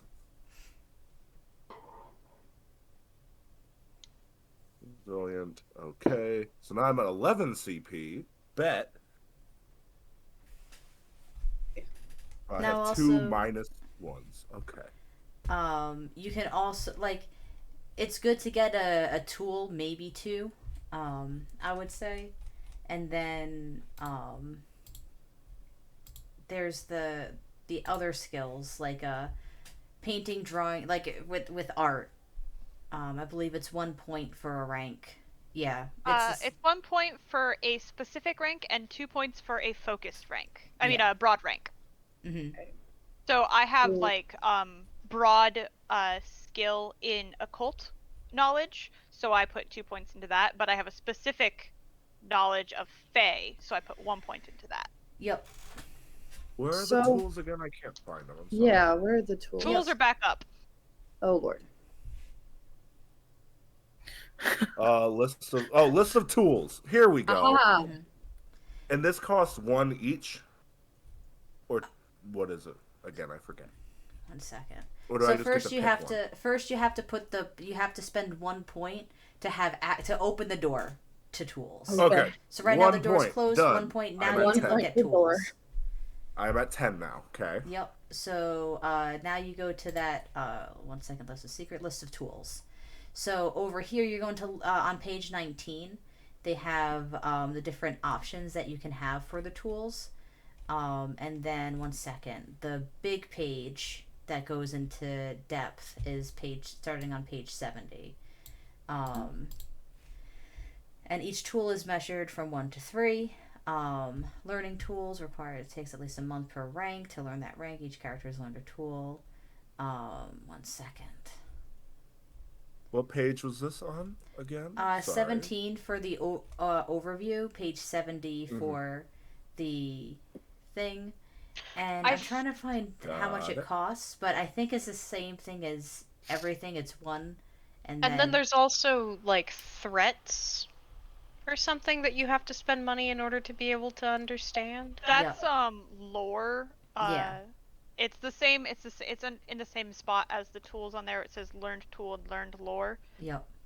You can get one of those. So yeah, this is a good point to sort of like, now that you got like the main things, tools, skills, and lore are like the things that this is where you're going to see whether your character is like able to do things to get out of the to get yourselves out of danger, with these sort of like extra magical sort of stuff. If they have skills to be able to do that by sort of mundane ways, or if they have the knowledge to be able to think their way out of situations or preemptively plan around that. So if you need to do like, the lore of dragons and you're encountering a dragon, your character may not know that they're able to shapeshift, but if they have the lore, then they're going to have a chance at figuring that out. Oh, okay. Ooh, what tool should Thane have? Probably packs. Yeah. I think for that, I'm gonna go with runes. Same for lore, same for tools, same for skills. If I wanted any of the lore, I'd spend 1 point for the lore and then go forward. Yeah, so imagine they're all behind, closed doors, and it costs a point to open the door. But there are 3 separate doors. Correct. And then you have to put another point in it to go into it. Yeah. As well. So since we're already spending stuff, let's just pop you up to 30, so everyone add 10 more character points. Oh my goodness. I know. But I wanted you to at least get to, starting to spend stuff to sort of see where you're at right now. And like as a tier 3 character, you're like, I think you can only go up to 4 levels, I forget. But like you're pretty far along the path. Yeah. Okay. Like, oh no, your keeper tier, so you'd be technically still between 1 and 2. So, But we have 30 total points. correct. Okay. Path, tools, and secrets. So the max that you could take in any of your ranks is 2 right now. That's not your skills, so that's not the like in the rating, perception, creativity, all that stuff. But we're talking about like stuff like lore and your tools and the occult, fae stuff. You could only go up to 2 with any of those things.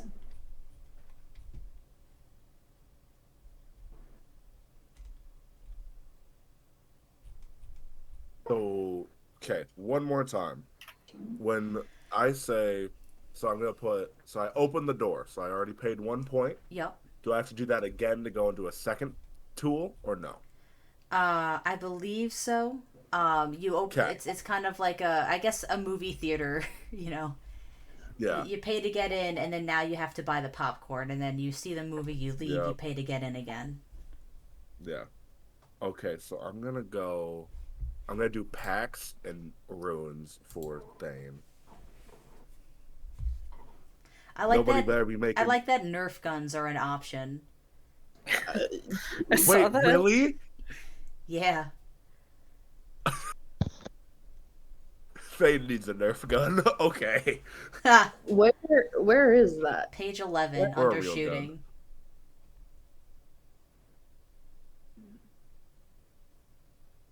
Under shooting. Nerf It's a paintball. skill. Perfect. Well, yeah, that's in case like if you can play this. This game is very interesting where you can play any kind of character. They can be fighting anything. Like you can have like 12-year-olds like as your main characters fighting little ghosts or something like that. Mm-hmm. I love that. Just a complete, like, Stranger Things sort of thing. Exactly.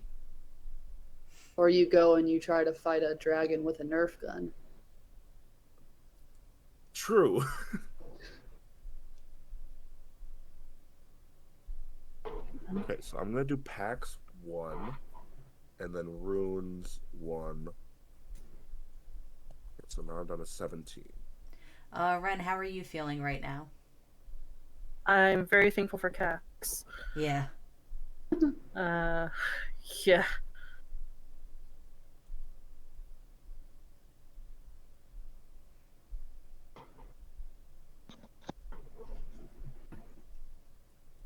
Helicopter. Small plane. Reiterating large again. plane. So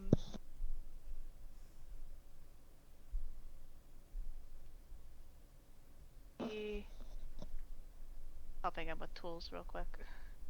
Okay, so right here, go to the unknown world. You see it says learned lore, learned secret, and learned tool. Okay.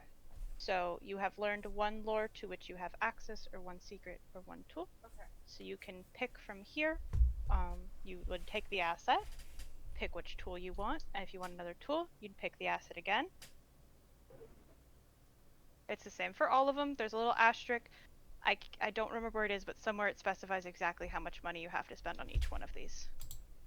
But I'm pretty sure for learning a tool, getting more ranks, it's 1 for the first, 2 for the second, 3 for the third, like skills. Mm-hmm. And then I believe Casey said that since we are a lower rank, our tool rankings can only be up to 2 max. So if you want to pick a tool, you would pick your tool, and then you can put up to 3 points into it to get it to rank 2. Okay. Never make a promise with Thane. Uh-oh.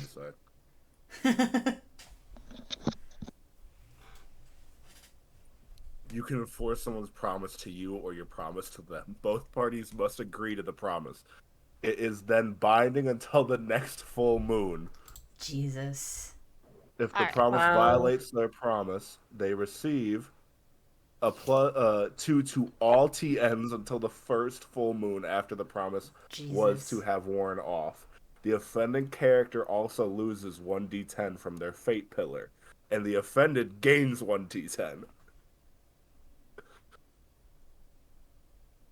Never make a promise with Thane. Got it.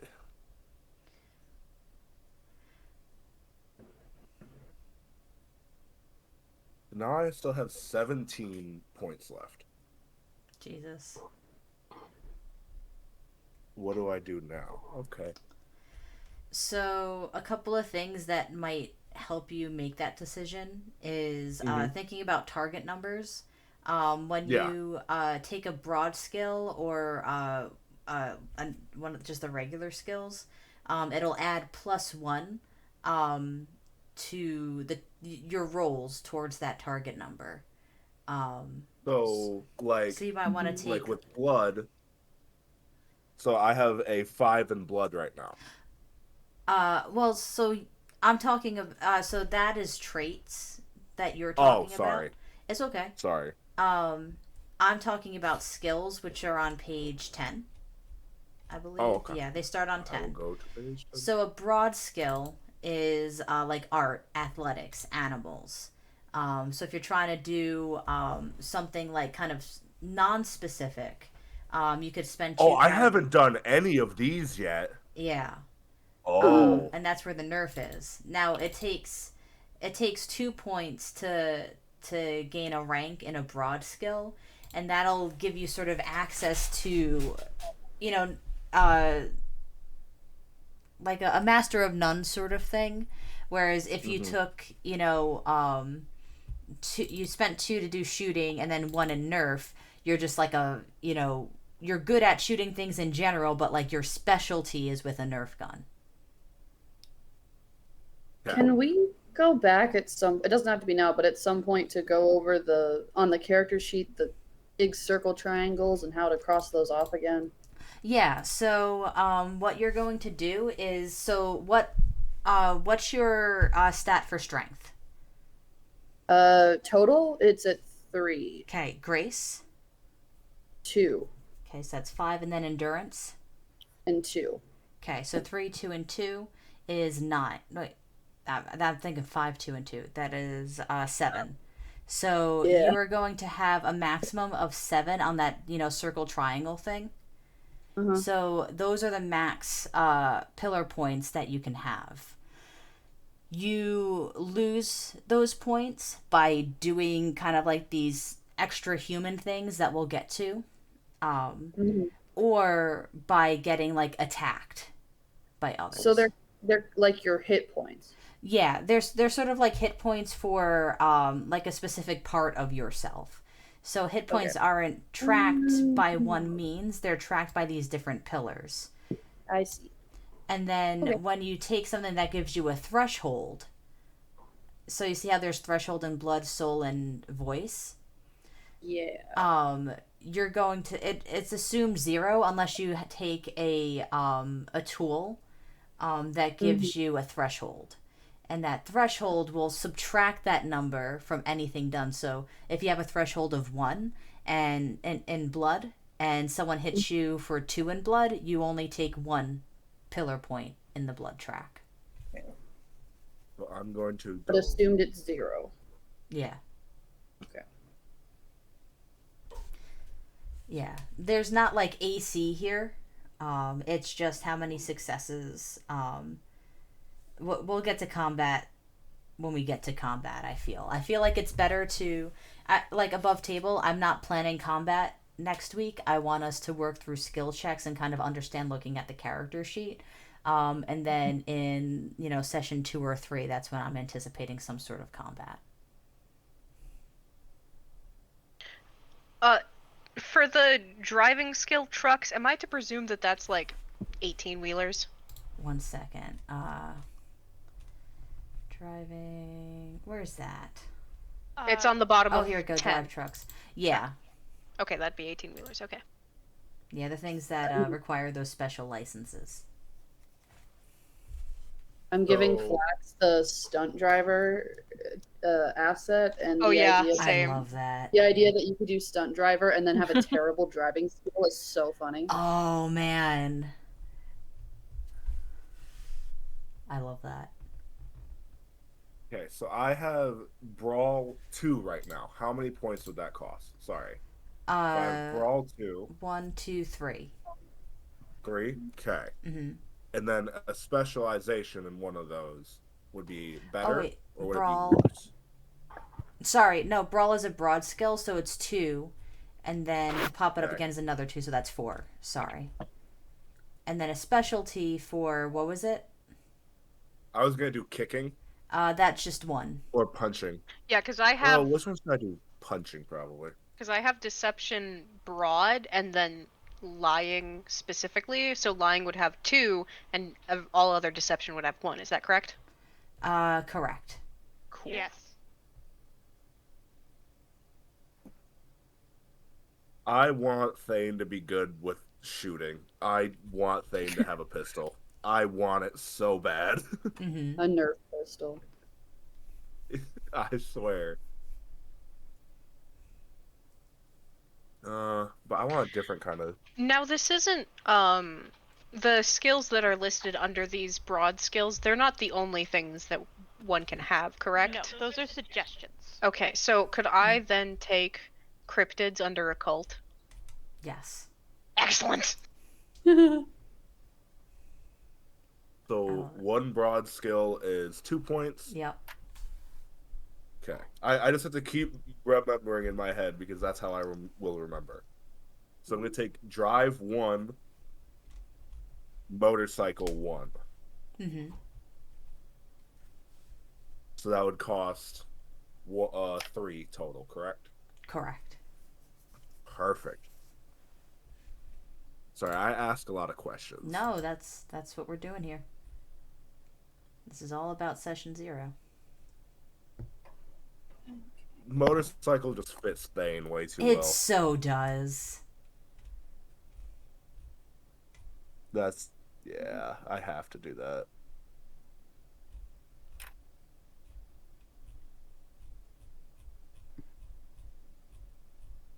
Then do I take the, what's it called? Oh, what should I do next? Do I do another? Ooh, I might do one of these other ones.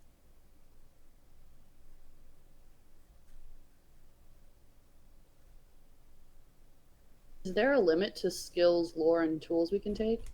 However many points you've got left. Exactly. Yeah. And then you'll write the Would skills motorcycle- down on this little thing here, and you can kind of like write down which ones like make sense. Like, you know, and that's another thing. I'm not sure how I feel about there not being a tag next to, like, because like as a DM, it makes sense. Like, you know, deception would be tied in with voice rating, but I wish that they put like V or S or B to show whether it's, you know, which associated. They actually do that specifically so you don't tie it to something specific. Because they're tied not to the pillar but to a trait. So someone, it gives a nice example. Someone who's cooking and is just throwing stuff together is going to use creativity, but someone who is following a recipe very specifically is going to use intellect. So it's all about how your character approaches something. Then I stand corrected. I as someone who just wants to have, like, be told what it is, just like I got really excited when I saw that because I just gave Avery my autism. And so I can go through and I can make the argument that any social check I make should actually be based off of his intellect. I love Because that. it's all based off of watching other people and analyzing and figuring out exactly how to respond. So I can still make and have him be good at lying and good at deception, which he's supposed to be, but have him be really bad with people at the same time. I love that. It's really cool that it's not directly linked to something. It's really based off of the character and the situation. Like, what you're supposed to do is, when you go in, you'd be, so say Thane goes and starts a fight, you could say, well, I need a brawl check, and we're going to base that off of your, strength. And he's like, well, actually, what I want to do is I want to feint and then dodge to the other side, so I think it should be grace. I'm And here for he that. can make that argument. So, yeah, I thought that aspect was really cool. It made me really happy because I actually do that in when I DM. I let people make arguments, especially for like medicine and nature and stuff. It really depends on what information you're looking for and where you learned it. So I'm I here thought for that that. was a super cool way of doing So- that. If Thane is going to take mechanics and he is going to focus on his motorcycle, would that be automobiles or like in general, or would that be small engines? Let's see. I'll put that under automobile. I think Yes, small engines. I can do everybody's vehicle then. I love it. I'm thinking small engines as sort of like a generator. You know, Or a instantly lawnmower. thought golf Yeah. cart. I thought golf cart for some reason. oh my god. No, I'm thinking like a little baby generator when the house. Yeah. Not the big ones. Mechanics 1, so that is now I'm down to 8. Oh my goodness. Then I do one more, so now I'm down to 7 for automobiles. Okay, so that's that, and then we just gotta go back and look at the other stuff. So now I have 7 more points, and I can do.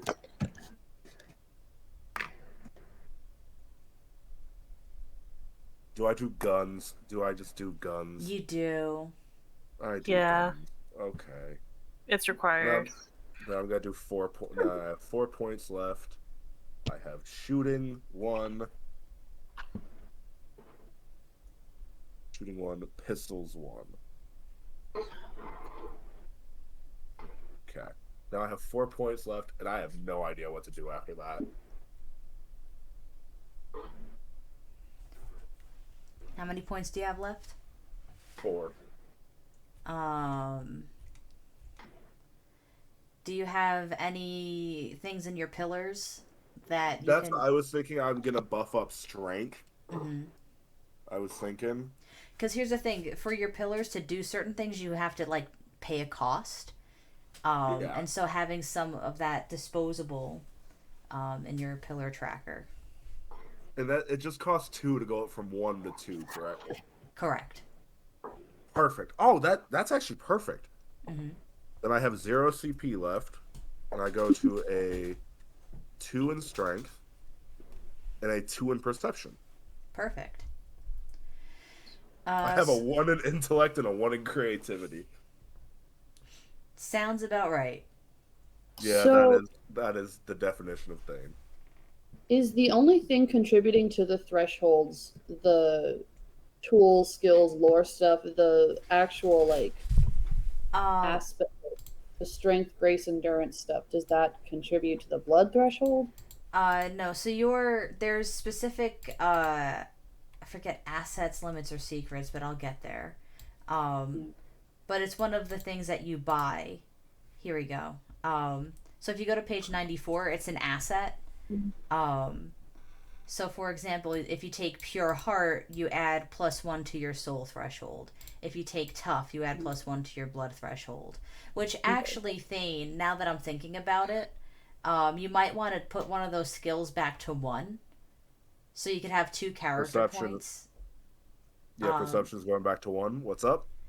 So now you have 2 character points, and you can, give yourself some thresholds, so that because you're tanking. Yeah, I have resilient already. If that doesn't help, I think that's what resilient does. No, that's different. So okay.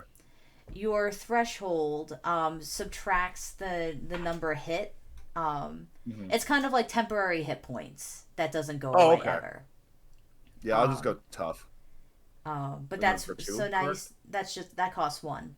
So. Oh, okay. Now I have 1 extra. So I can just go get another random one. Let's go. But the only thing contributing to those numbers is this stuff. Is just the from this page. Yeah. So, for now at least. I think there's other ways you could do it, but this is like the way that you would be able to access it right now. Thane, I would there's Iron Willed and Pure Heart. I think you have traits in all of these based on the. Yes. So either one, I think. Iron Willed or Pure Heart. Okay. Yeah. Because when you encounter something and it tries to attack you, and maybe affecting your soul pillar, now you're a little bit hardier. Wait, so sorry. So it wasn't tough, correct? No. Well, tough was for your blood threshold. Yes, tough. And then what was the other one you said? I'm sorry. You've got soul or voice. It's up to you. Pure heart is for soul. Iron willed is for voice. Yeah, I'm gonna go pure heart. Okay. So now what you're gonna do is go back to your character sheet and write down a threshold for 1 on blood and 1 on soul. Make sure you re-add up your traits. 1. Yep. So that you have your blood, soul, and voice pillars appropriately marked. 1. Okay, can you repeat that? I'm so sorry. Which bit? The threshold part. Like I was focusing on something else. Yeah, so with threshold, it's like a temporary hit point that never goes away. When something hits you for something, say 3 damage, if you have a threshold of 1, it'll now only hit you for 2.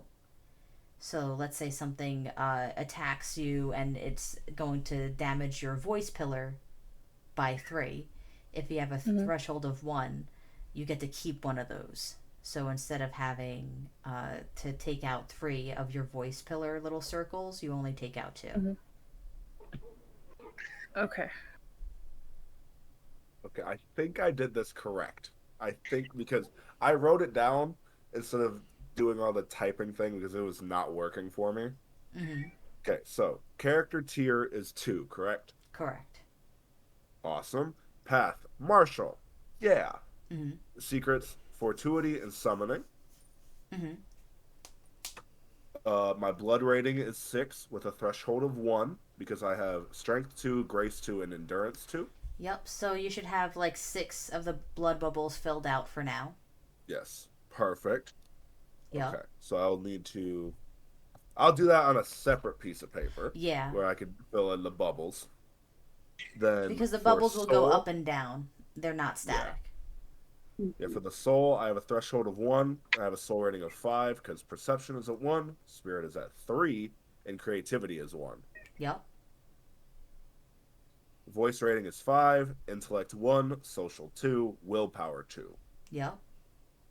Awesome. Then I have escaped prisoner, calm under fire, short fuse, iron liver, resilient, tough, and pure heart. Sounds about right. Perfect. Then the tools I have Pax 1 and Runes 1. Yep. Awesome. Brawl 2 with punching 1. I love how it just says punching. Yep. Drive 1, motorcycle 1, Mm-hmm. mechanics 1, and automobiles 1. Within that. Mm-hmm. And shooting 1. Oh, hello, cat. Yeah, then shooting 1 and pistols 1. Sounds good. Ah, Well, we The got to do only your thing- initiative next. But anyway, oh, great. Cass.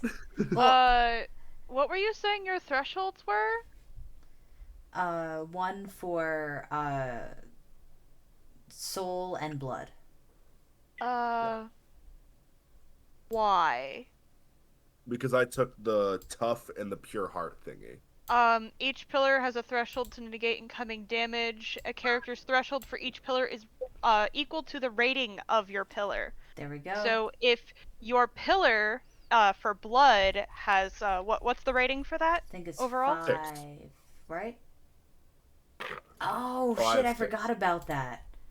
Yeah, you. Yep. Otherwise, most of us wouldn't have thresholds at all, and that would be ass. That's Yep. what I was wondering. No, you are right. I missed that. Yeah, so it should be add up all 3 of the skills from that for your pillar, Yep. and then add if you took bonuses, you add in your bonuses. But you have a threshold of I have a threshold of 4 for blood, even Okay. though I only have a 2 in grace. So There we go. I have a threshold of 7 in blood. yeah, so people have to hit you very hard to hit you. Thank you for that. Threshold. So I'm just gonna write threshold of 7. Correct. Because you got your pillar rating plus the Yep. Yep. Perfect. Threshold of 5. Perfect. That thing needs to get hit hard if he's going down. Yep. Except I'm pretty sure thresholds can only reduce it to a total of 1 damage. They can't negate completely. Yeah. Yeah. Yeah, I just get hit by a car and I just stand up and be like, Yeah, oh, yeah, that's if- fine. Character is damaged by less than the threshold, they take 1 point of damage. So you take 1 point of damage, but that's it.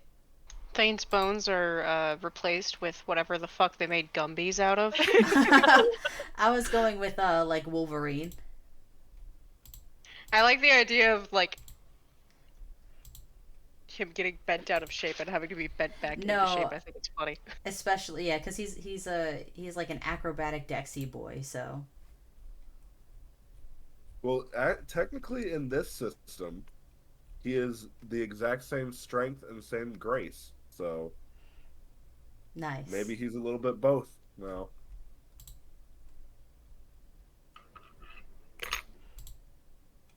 Cool.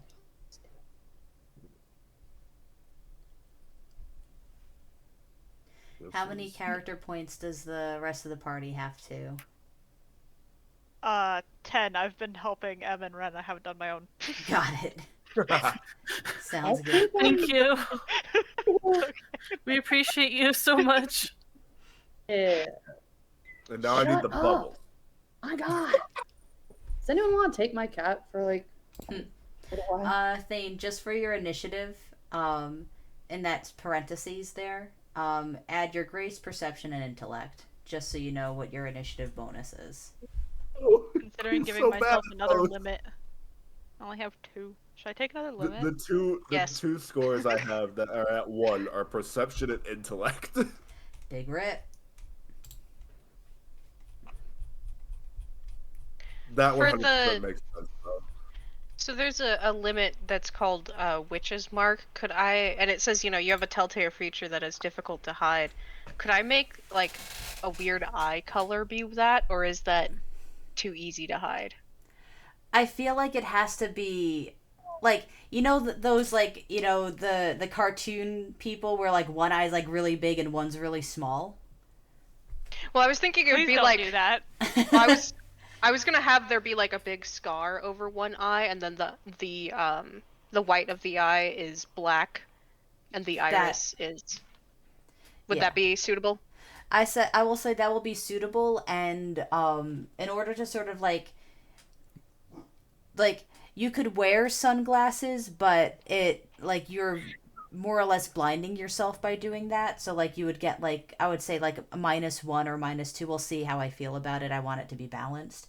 Where if you're Yeah, trying sure. to hide it, you would get -2 to all like target numbers related to sight while doing that. So you have a chance to hide it, but at a cost. Yeah, that sounds good to me. Okay, now I need the bubbles. So I'm going to write I in the gave- bubbles now on this piece of paper. I just found the one that's like, Or can just I found the one that use says the hated by your character familiar.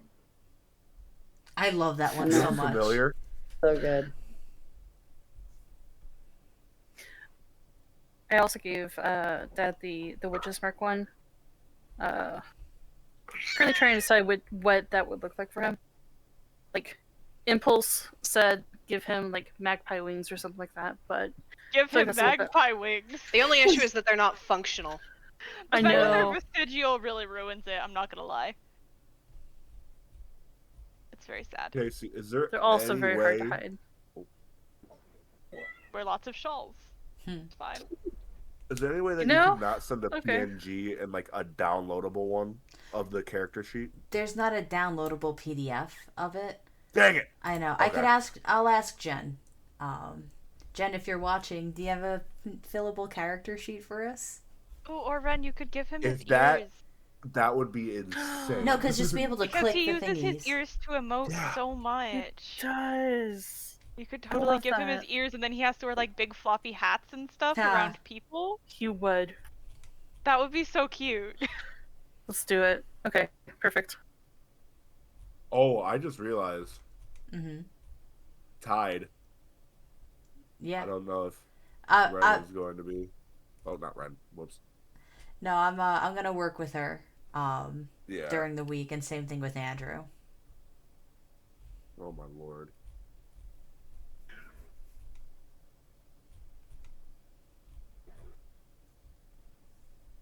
Jesus Christ.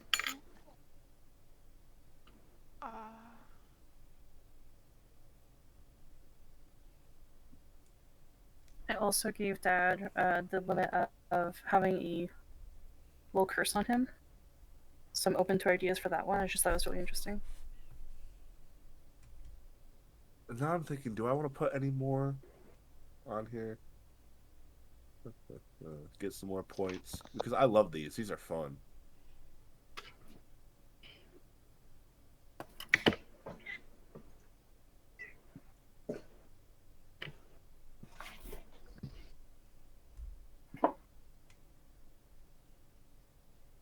I love the off-grid. You have no material possessions or real value. No credit rating. Yup. Oh, I took trust fund for Avery, by the way.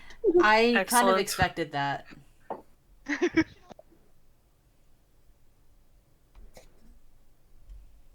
And Thane, since you're ahead of everyone right now, if you go on page 128, where it shows like the checks that you make, It's Okay. like the damage is like 3 plus the amount of successes you have. So that's where those Yep. extra dice come in. Okay. Okay. I love the all-out attack. Strength plus successes. Mhm. Okay. Oh, pistol is grace. Good. Okay. I wanted to make sure of that. Where are you looking again? This is I'm 128, looking but at this is about combat. Oh, This is okay. about combat stuff. Got Okay. Headshot.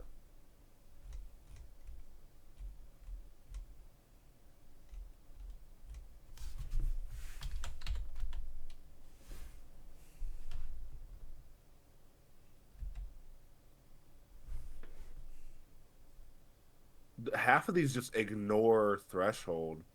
Mm-hmm. Actually, That's kind of cool. can you explain the difference between, so you can take a skill in the occult, right? So what's the difference between that and lore? So occult is stuff that's like specific to the unknown world. Lore can be, I feel like, anything.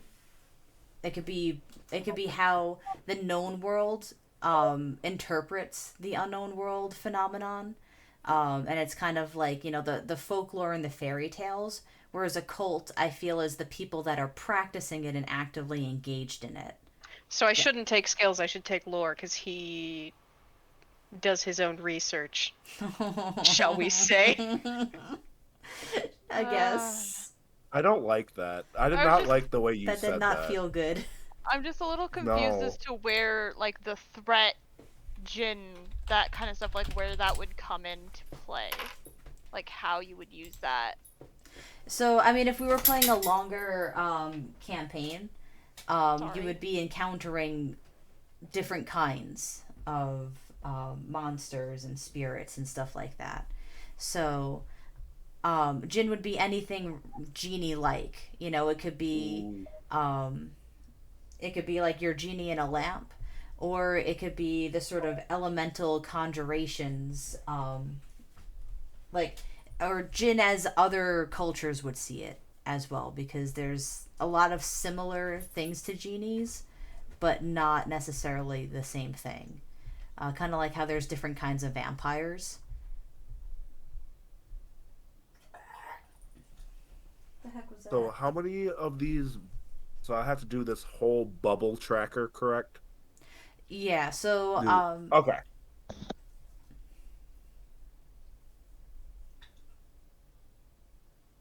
Okay.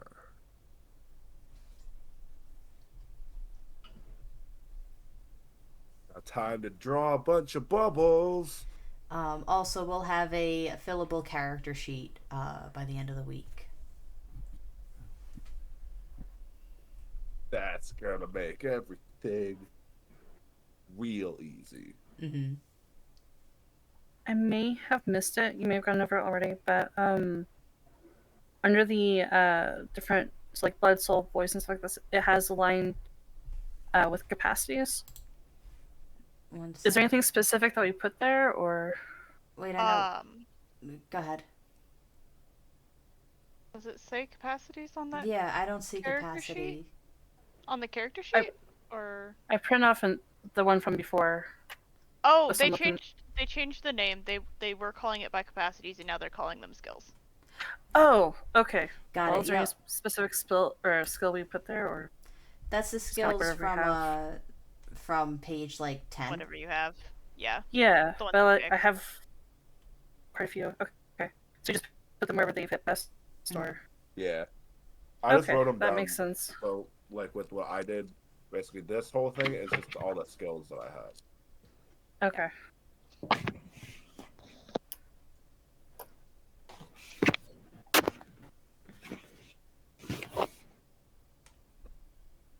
I don't know if I should have Calm Under Fire. Because I have Short Fuse and Calm Under Fire. No, that actually makes sense, though. He gets into it, but then when he's in it, then he's fine. Okay, yeah. Okay, that makes sense.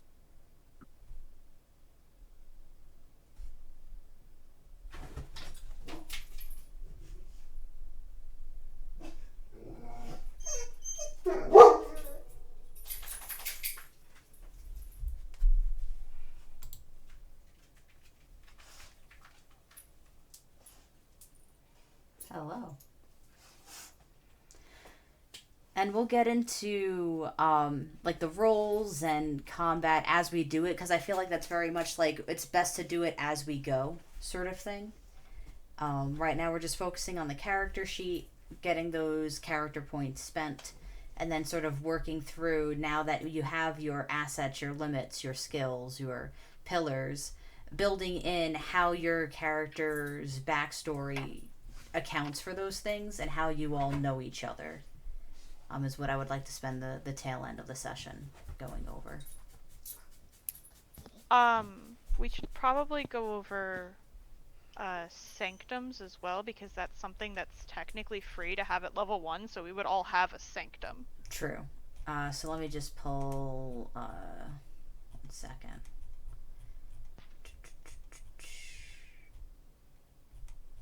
But you can link like you can have a sanctum with a polylocus, so if like people wanted to share a sanctum, you could do that. Mm-hmm. But it costs a point, and I just think it's cool you can do that.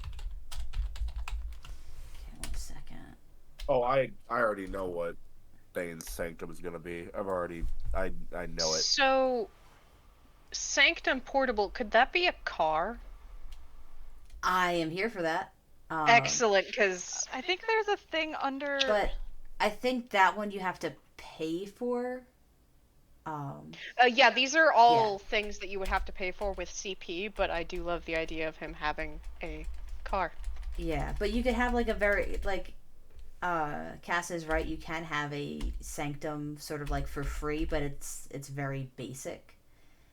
It's just your house. Exactly. That's all it is. I'm trying to find the page on sanctums though, because there's a whole thing about them. Yep. Oh, here it is. 108. I was so close. I was because at it's on the 110. DM rules, so that's why I was so. Okay, yeah. Makes sense. There it is. Yep. I could have sworn that there was one somewhere that was like your sanctum is weird. I don't. Yep. Where is that? I can't find it now. 1 second. Maybe it was specifically for like your workshop. Weird setup. Your lab or workshop is unusual in form. Yes. Yep. I love that doesn't require a sanctum though. Like you can have a workshop that's weird, but not have a sanctum itself. Mm-hmm. It's under. It's an asset. Yeah. He lives in a garage. Oh my god.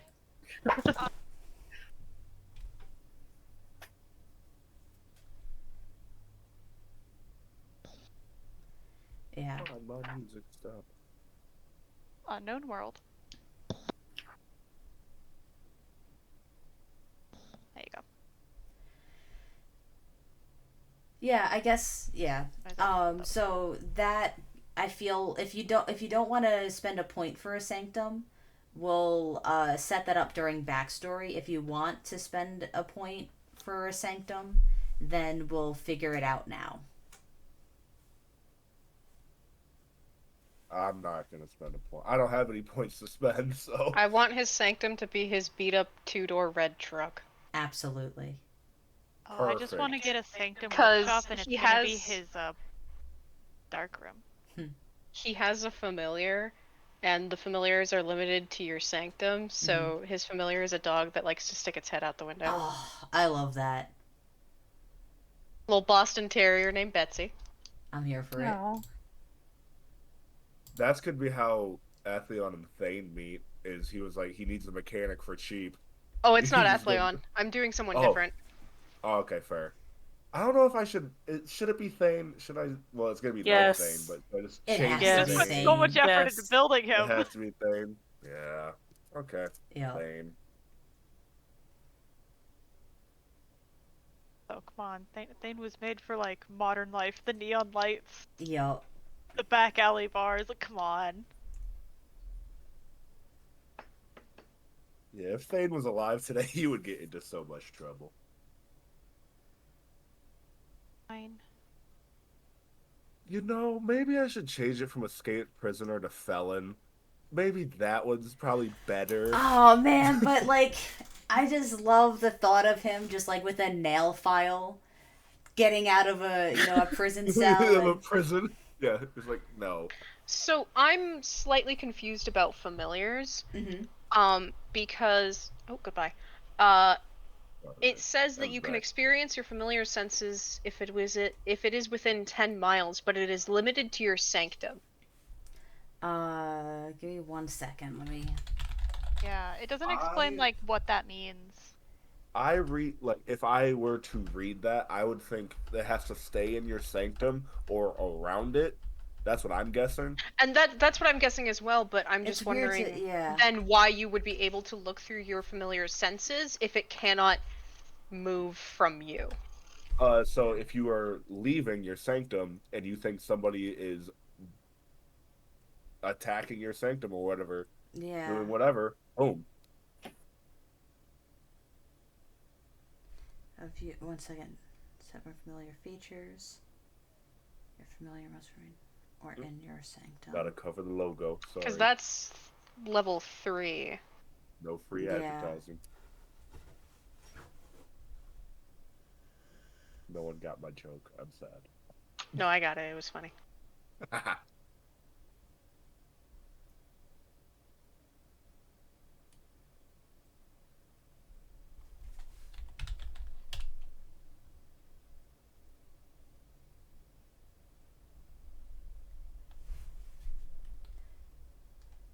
Yeah. That is weird. 1 second. But I guess it makes, quote unquote, makes sense that you could pop in and look at your sanctum. It's kind of like having a. But it's weird for that in a way because, like, you could just. You're in a world with technology, you could just have a security camera. Yeah, that was my thought. Yeah. Also confusing that that's like the only bonus that the familiar tool provides. Yeah. Well, no, because it also, you get 3 familiar features, which, like... Yeah. Oh, that's where it comes in. Okay. I was Yeah. very confused about that. So that's nice, but I am Like, simply my question confused. is maybe when they say limited to your sanctum, it's. Maybe that's where the familiar features are limited. You can't use the familiar features outside of your sanctum, but you can have your familiar and the familiar link outside of the sanctum. That's what I'm thinking. I think that might be the intention. Yeah. The only other thing I could think of is maybe... No, because the familiar features are linked to the familiar. It doesn't have anything to do with your sanctum rank. That wouldn't make That was sense. my second guess. It feels a little much, honestly. But it's So, weird because, like, with the familiar feature, I mean, yeah, you know what? Familiars need clarification, please. Yeah, if you could pop that in the document, that would be great. But I understand how it could kind of like, but it's weird because, like, if you're outside of your sanctum and you choose shield, which gives you +1 to your defenses, like, it doesn't feel right to or worth it to have that particular feature because really that would only protect you in a home invasion. So why not just do strange poo, where you could just go home and have it shit a diamond, a small diamond. And you simply finally balance the actual price of diamonds.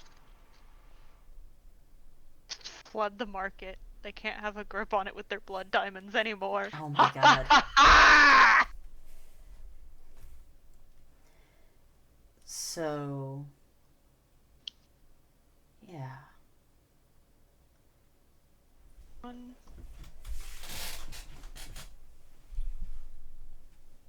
5?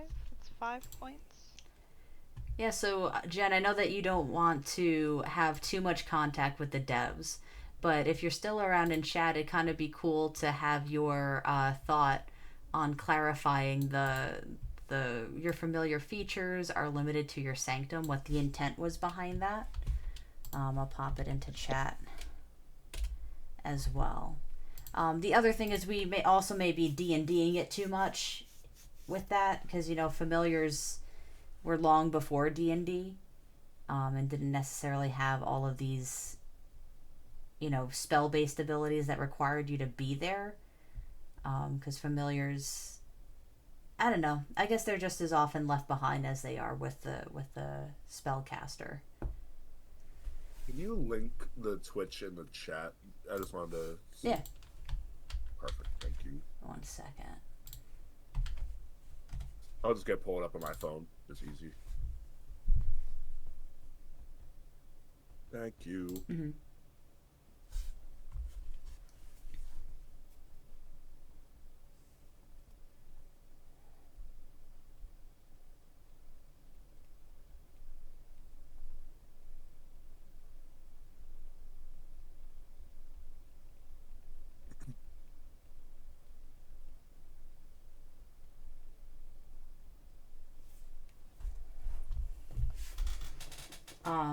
So beyond M, is anyone looking to spend character points for their sanctum? I bought a library and a workshop and weird workshop. Nice. Okay, Uh, so okay. we got a response in chat saying that it's intended that familiars can start off living in your sanctum and at rank 2 can leave. There we go. Also, Easy. Yeah, I guess I could see that. You know, your familiar possesses 5 familiar features. They must remain in your sight or in sanctum for those features.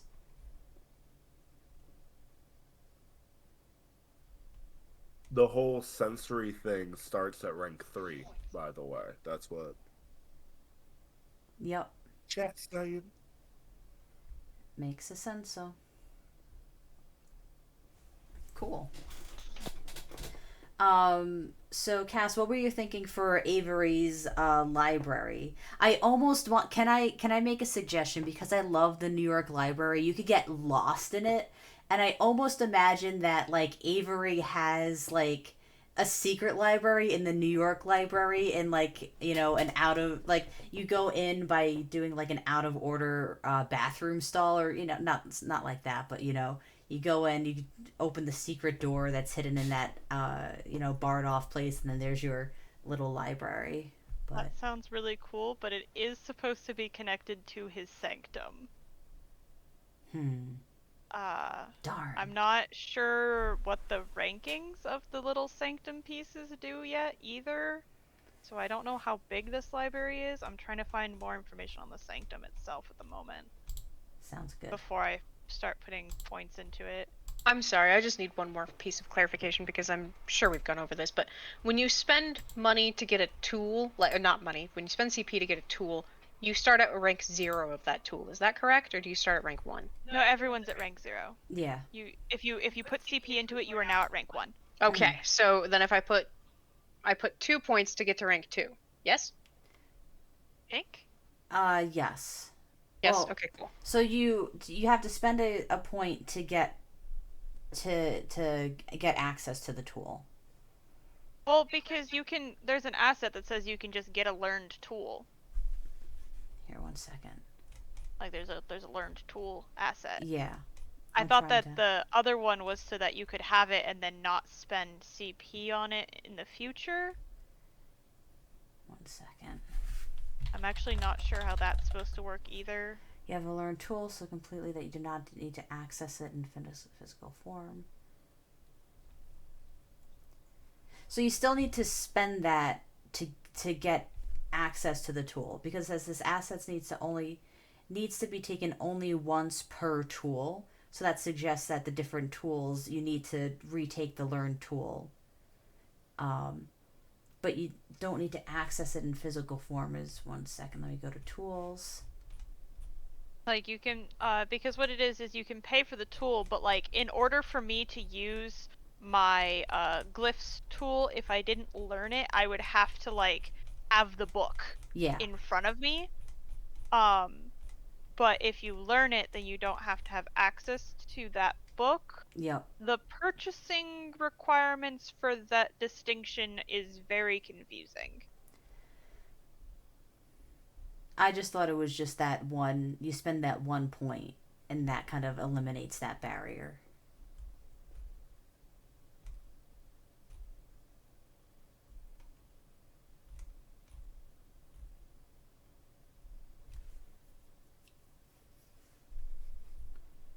Yeah, because I kind of want to have rank 2 for familiars so that I can walk around with my familiar dog. So And I'm trying to assume how much cost that would be. I think 4. 1, 2. I That's think. what I would think as well. That's what I'm guessing. Because they have. So here's the thing. Like on all the tools, like it says like there's 0 and 1. So like for example, natural sources. Uh, when you're at 0, keepers without the knowledge of natural sources know of the properties of the sources but cannot employ them. But then at 1, you get stuff. So I'm thinking that familiar, even though it doesn't say 0, I think it's implied 0 because you either have a familiar or you don't. Yeah. So the familiar 0 is just non-existent, and then you pay 1 to get 1, and then you pay in. So you essentially pay 2 to get to 1 because you have to access the tool, and then you have to get the familiar 1, and then you spend 2 points to get from 1 to 2, which gets you to 4. Okay. But you're still getting quote unquote like your character points worth out of it because when the familiar dies, you're able to resummon it without having to purchase the thing again or to spend like resources. Yeah, I was just trying to make sure that I spent the right amount of CP.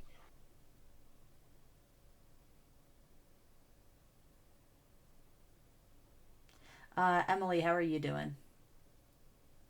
I think I'm good. I think I'm out of CP. Mm-hmm. I think I have everything written out by hand and then I'll throw it in the character sheet later, but I think I'm good right now. Awesome. And what about you, Ren? I think I am overall now doing pretty okay. Okay. I'm writing down everything on like a fresh character sheet where it's not like a gigantic mess. But yeah, I think I'm now doing okay. I got behind a little bit, but Cass thankfully helped me through all of that. So, yeah.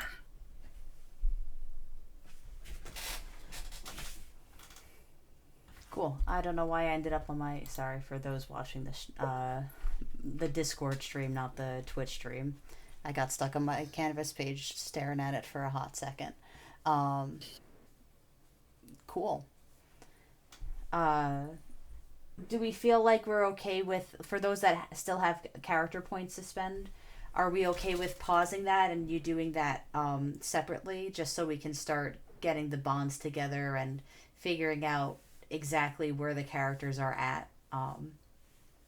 So I know that with what's Cryptid guy's name?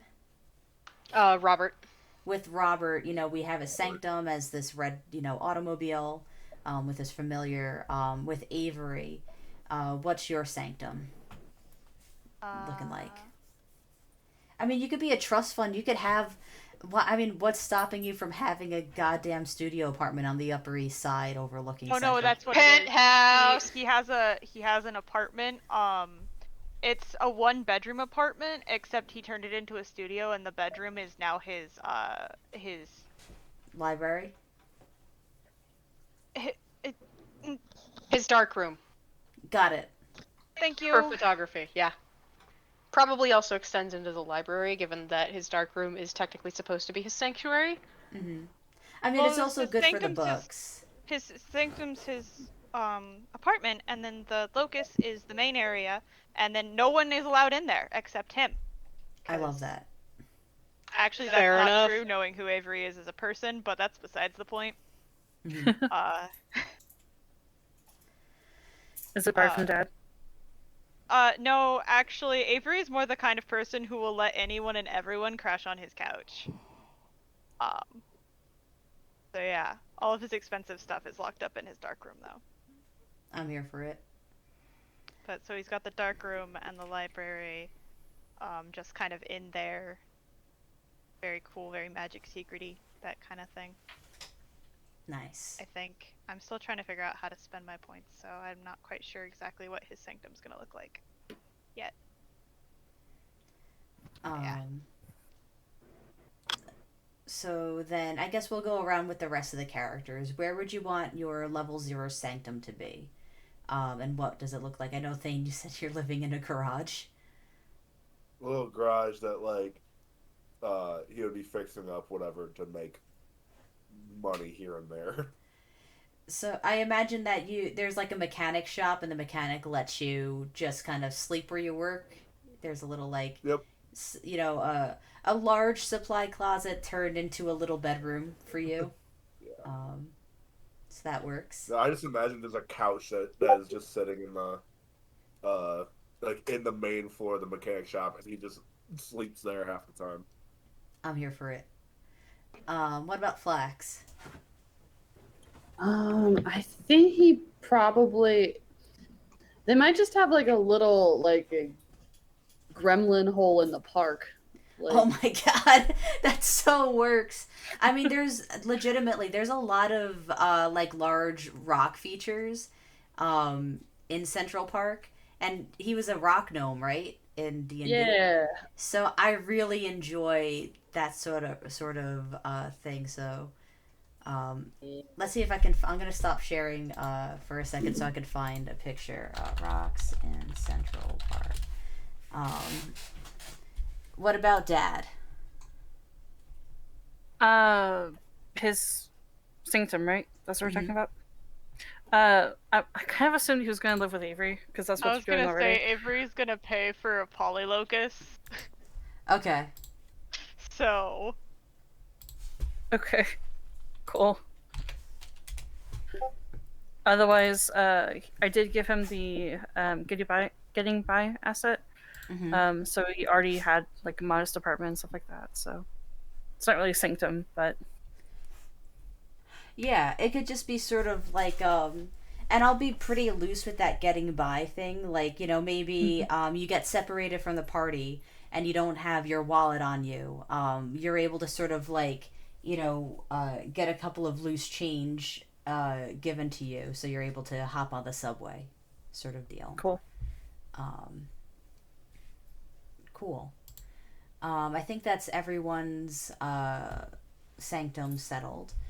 So my next question is, how do the characters all know each other? I'm going to assume that you all have, like, I want a familiarity where you've all sort of casually known each other for about a year, where you know a couple of like their how you would have at the very least um, a regular at the store where you know their order and you know a couple of things about them. So that's like the minimum, and then the maximum is Dad and Avery and Titan Thane. Like, I bet you, I can guarantee you that Tide is going to get a fucking motorcycle, as like How one of could she her. not? Oh, I know. Oh no! And she even if she takes the mechanic feature, I could still see her taking it to Thane just for the sake of visiting Thane. Yeah, true. But yeah, so how do you want your characters to know one another, and what would be like their day job? That's a barista. Of course. 100%. Oh my god. so Avery actually had a modern verse before he had a D&D verse as a character. Mhm. He is a freelance anthropology photographer I'm here for that. who has a TikTok that is mostly videos of GoPro footage of him doing parkour across New York rooftops. Oh my And god. so that kind of thing. He also explores abandoned buildings a lot, and his favorite thing to do to take jobs for is he likes taking jobs for like old cultural sites that have been kind of effed up by colonialism. He goes in with his GoPro and with his like fancy camera, and he films it and gives that footage, all of that footage, for free to like the people who hired him. I Like they love just pay that. him for his time. So he has the ability to meet lots of people in lots of different ways. I am Um, so here for that. There's he also also an actually anthropologist usually in chat who loves Avery right now. I'm not even in the Twitch chat. I don't know what's going on. But I'm he opening up Twitch. also Give me a sec. canonically has a motorcycle usually, so that would be a good way for him to meet Thane and Tide. He probably just met Dad at the coffee shop one day. Oh yes. The coffee shop. That's Aw. gonna be AU. fun.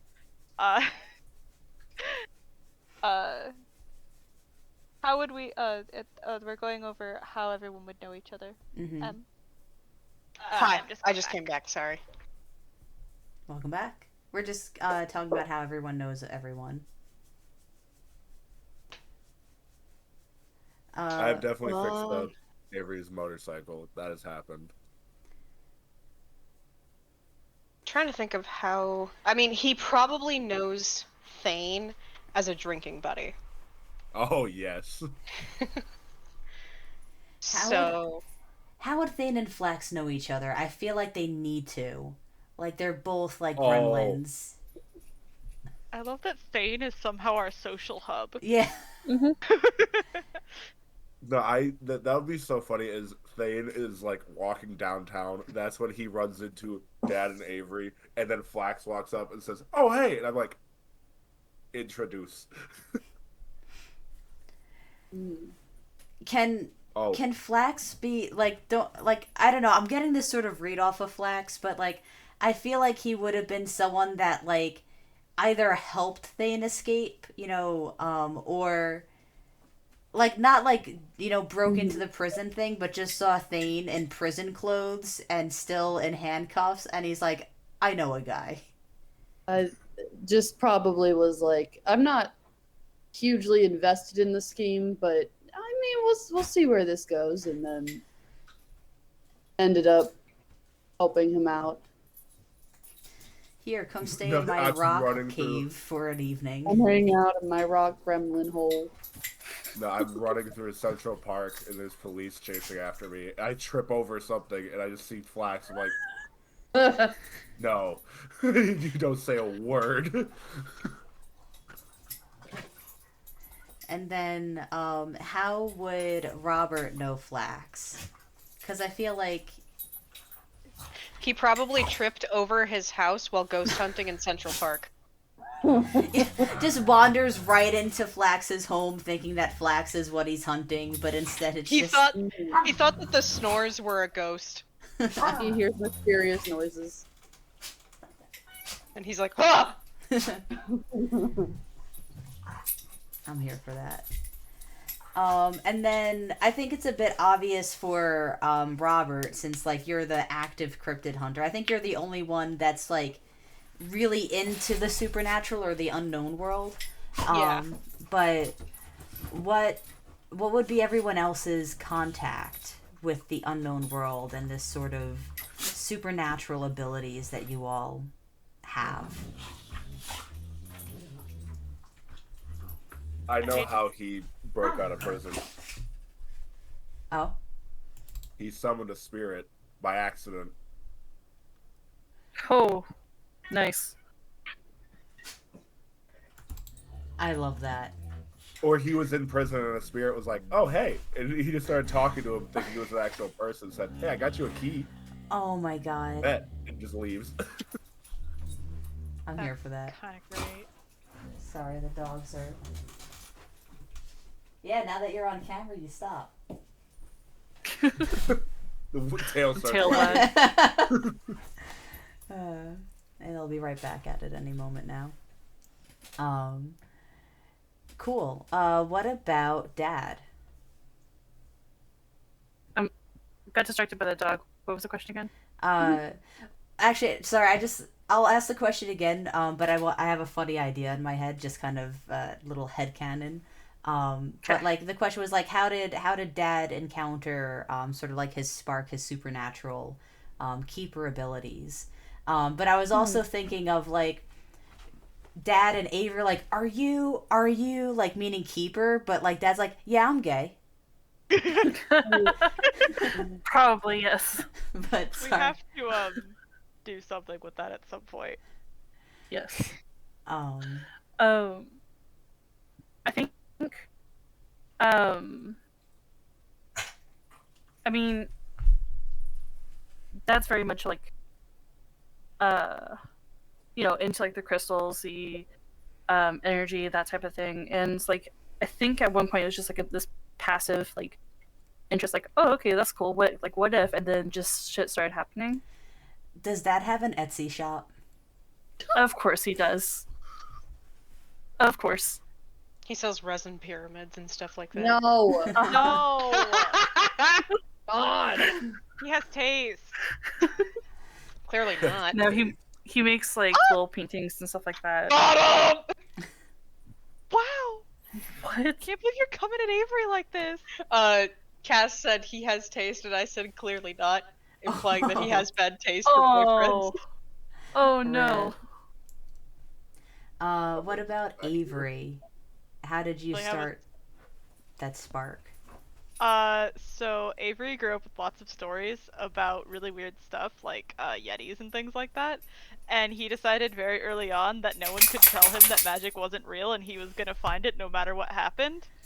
And on one of his first ever jobs, he was checking out the Black Forest in Germany because a lot of the fairy tales come out of there, and he figured that was a good place to start to look for magic.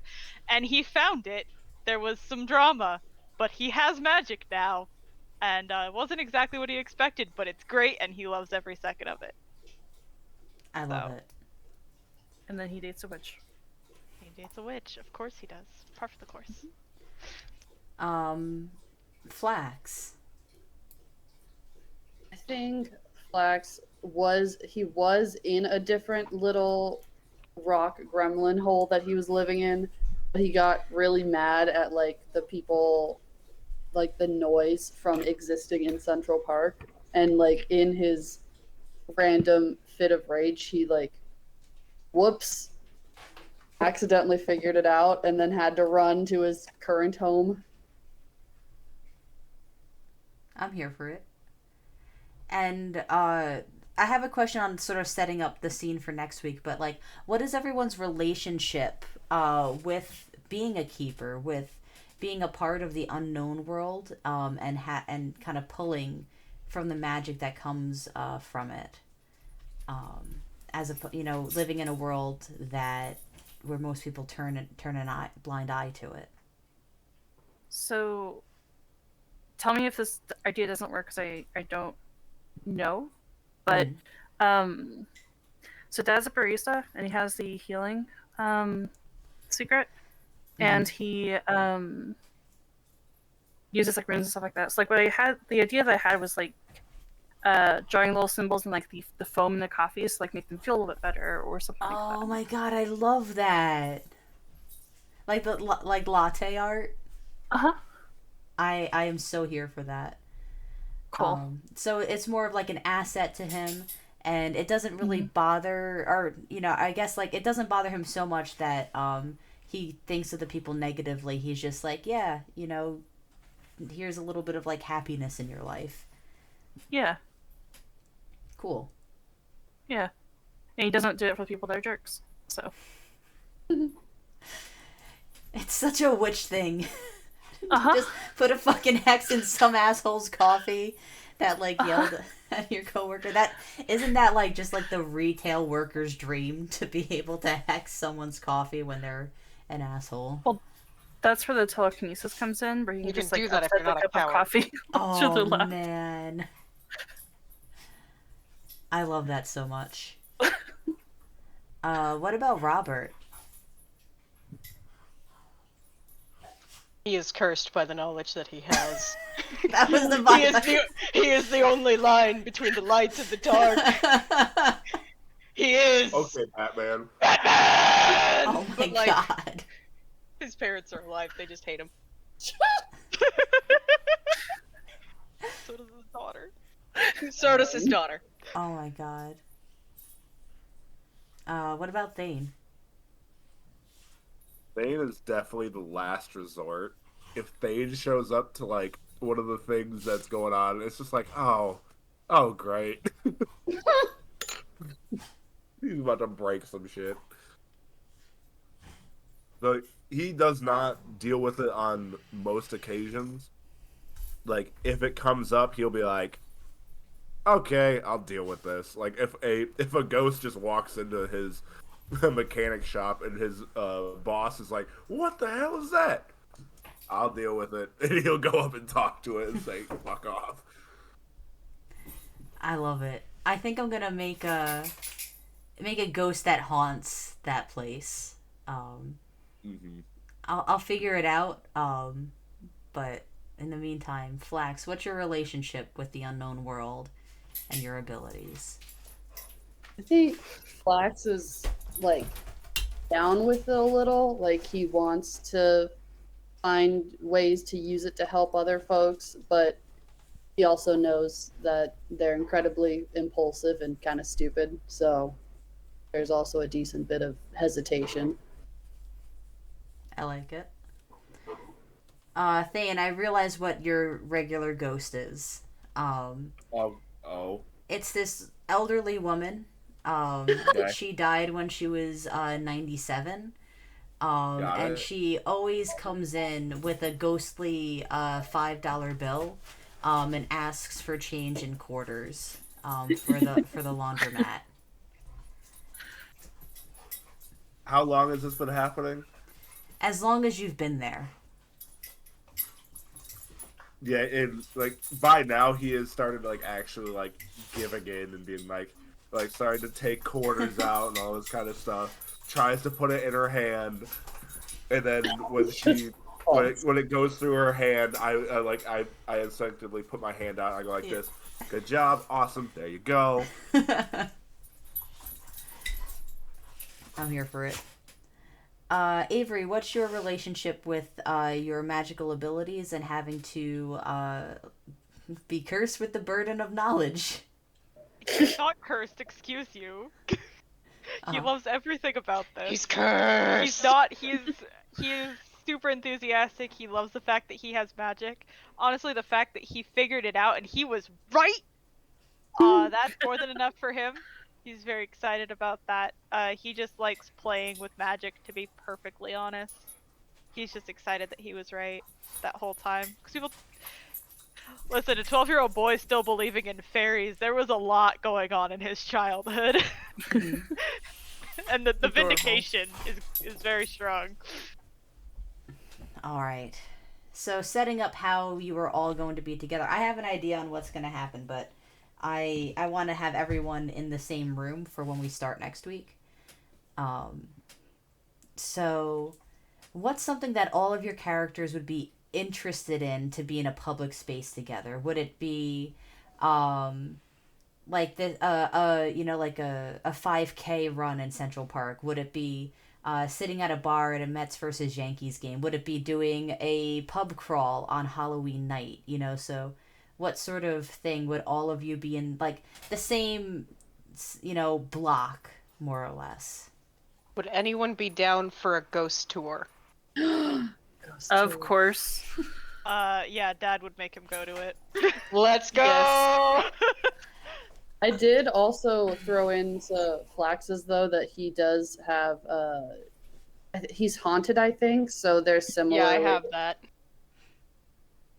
So I don't know how that would play out, but absolutely.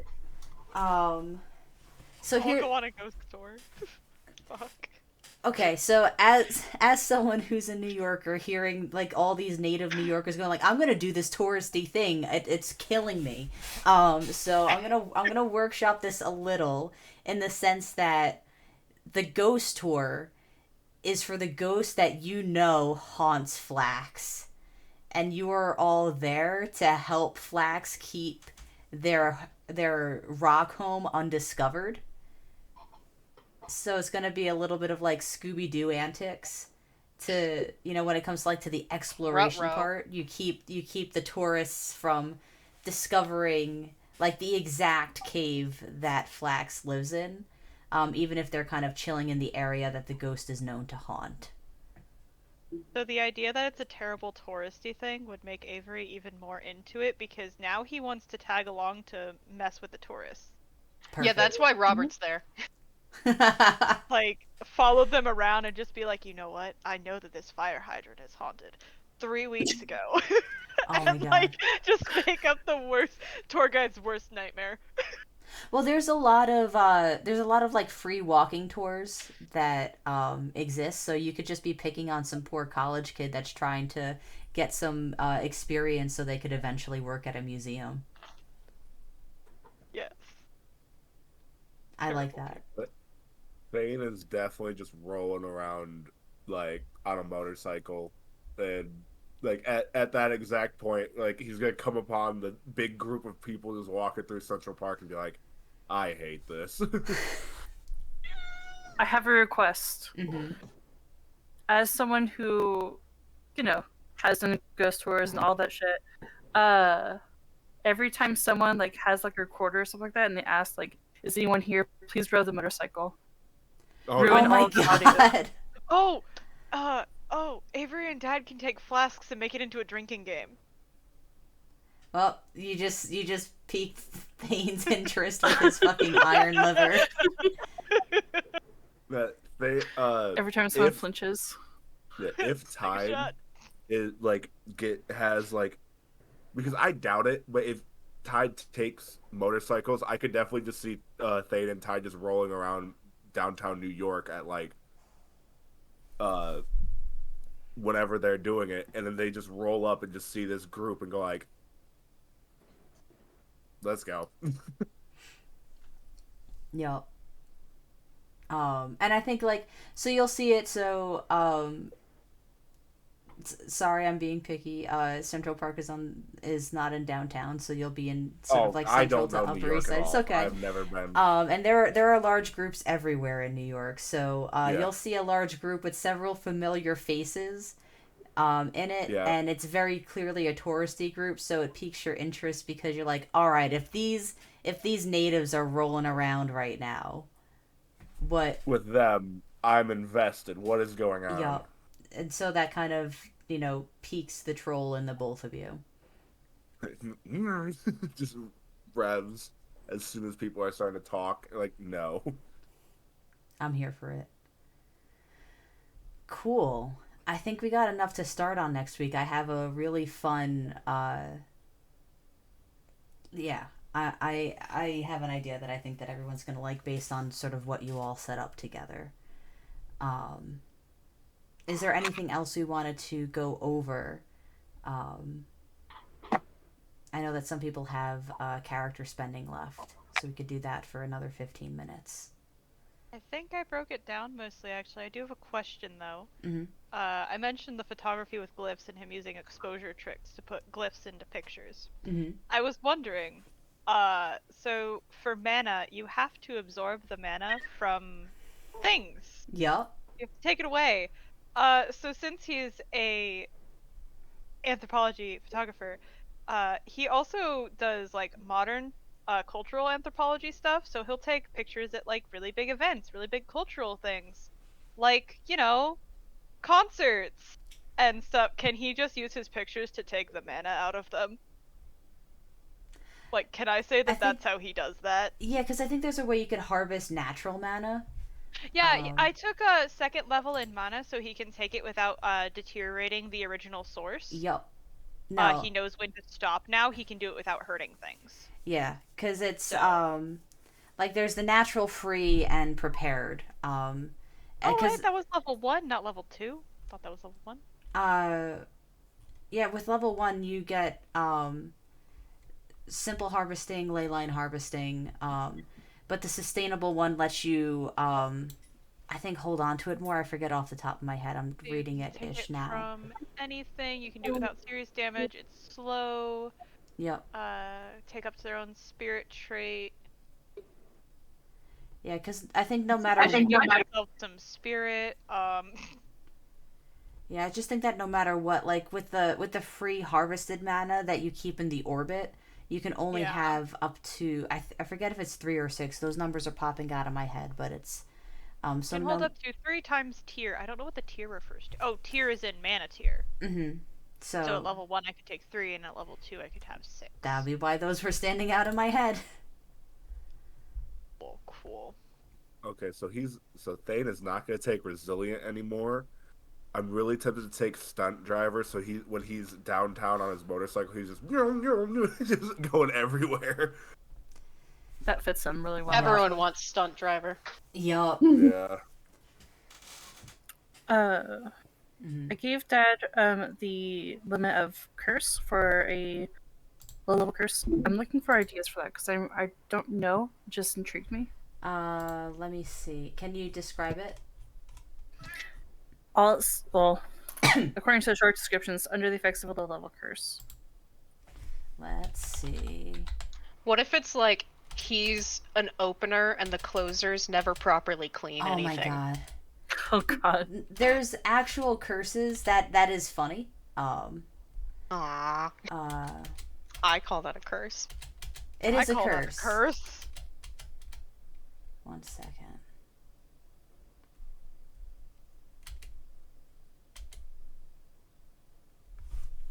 One second. Low rank curse. Some curses, because secure action taken by the afflicted character. Making a lore check. So it's weird. Okay, so let's see. Curse of will. As a curse against the enemy. I might be missing it, but I don't really see, like, they use the word curse often, but I think it's really supposed to be just super narrative and up to like yeah. basically group consensus. Mm-hmm. Yeah, so the item lowers the user's fate rating. Yeah, so because from what I'm looking at, the curses aren't tied to any one thing. When I look at different curse like attributes and things of that nature, it's not linked to any one thing. So you're always opening in the closers, you said? Closers never clean up. Yeah, the quite closers right. never clean up properly, so he always has to like clean the machine and stuff like that. So I would say on a low ranked curse. Because I'm trying to think of like a mechanical thing based on that, like, roll against some target number, and on a success you suffer no effects for the day. On a failure, the closers, put you back so bad that you are tired and you get a mind. I'm just trying to think of a mechanic to tie to that. He's got depression. Don't need He to be does cursed already. for that. Yeah. That's one hell of a curse. That's I will have to say- tie here's to the some- closer too. Go ahead. I just cursed pops up under like items of power. Slightly cursed is Yeah. it lowers your user's fate rating by 1, Which is like DM thing, and I don't feel like people are gonna call upon fate all that much with this. I also love the so fucking cursed power. I'm The thinking what power? so fucking cursed, as really spec- cursed, but when the user yeah. dies, they will become a specter bearing this item. Oh, Oh wow. I want it. Yeah, it's I- only in relation to items, so I really guess it is just up to you. Curse generally seems to be linked to fate, though. Yeah. Like, I took Lucky, which gives me +1 to my fate every Yeah. day. Every session. Yeah.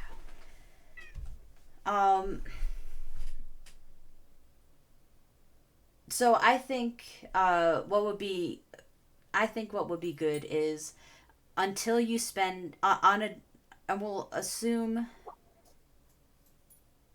yeah, because even on days that you're off, we'll say that you get texts, from your coworkers who have to deal with the closing crew. So until you spend an hour of time away from technology and meditation, or however you want to spend, your fate pillar is going to be reduced by 1. So Writing that down. So by taking an hour of meditation away from technology, that will raise your pillar back up.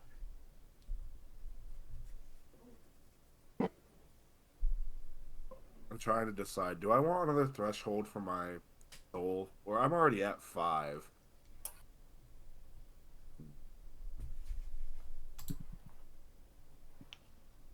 You know what? I'm not gonna take that. I want one more point. I want to do something weird. What do I want to do with 1 point?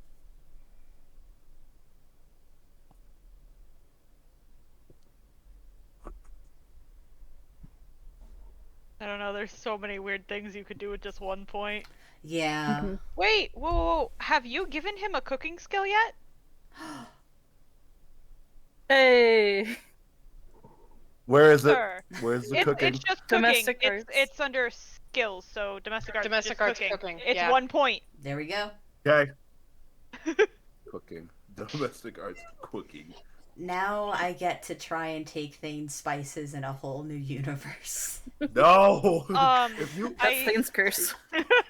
if somehow a bear kills me in this game too, like I swear to God, it's It'll be not, Robert. It's not a universe until I have a bear take your spice pouch. Robert's gonna steal the spice pouch. I was funny. I was gonna do Thane as conventionally attractive, but I was like, it's fine. I actually, with the last couple minutes, because I'm pretty sure we still have the devs watching at this point, can we get a sort of recap of the campaign so far? So they know sort of the characters and where this is sort of fitting in. And then whatever happens here is going to translate somehow back into the overall D&D setting that we got going on. So our campaign takes place in a big ass city called the Free City, which has 4 large mafia groups in it that are they all have like their own little areas of what they do, but they still have kind of like little spats in the group sometimes. And our group got together because we can take freelance jobs from all of those different mafias.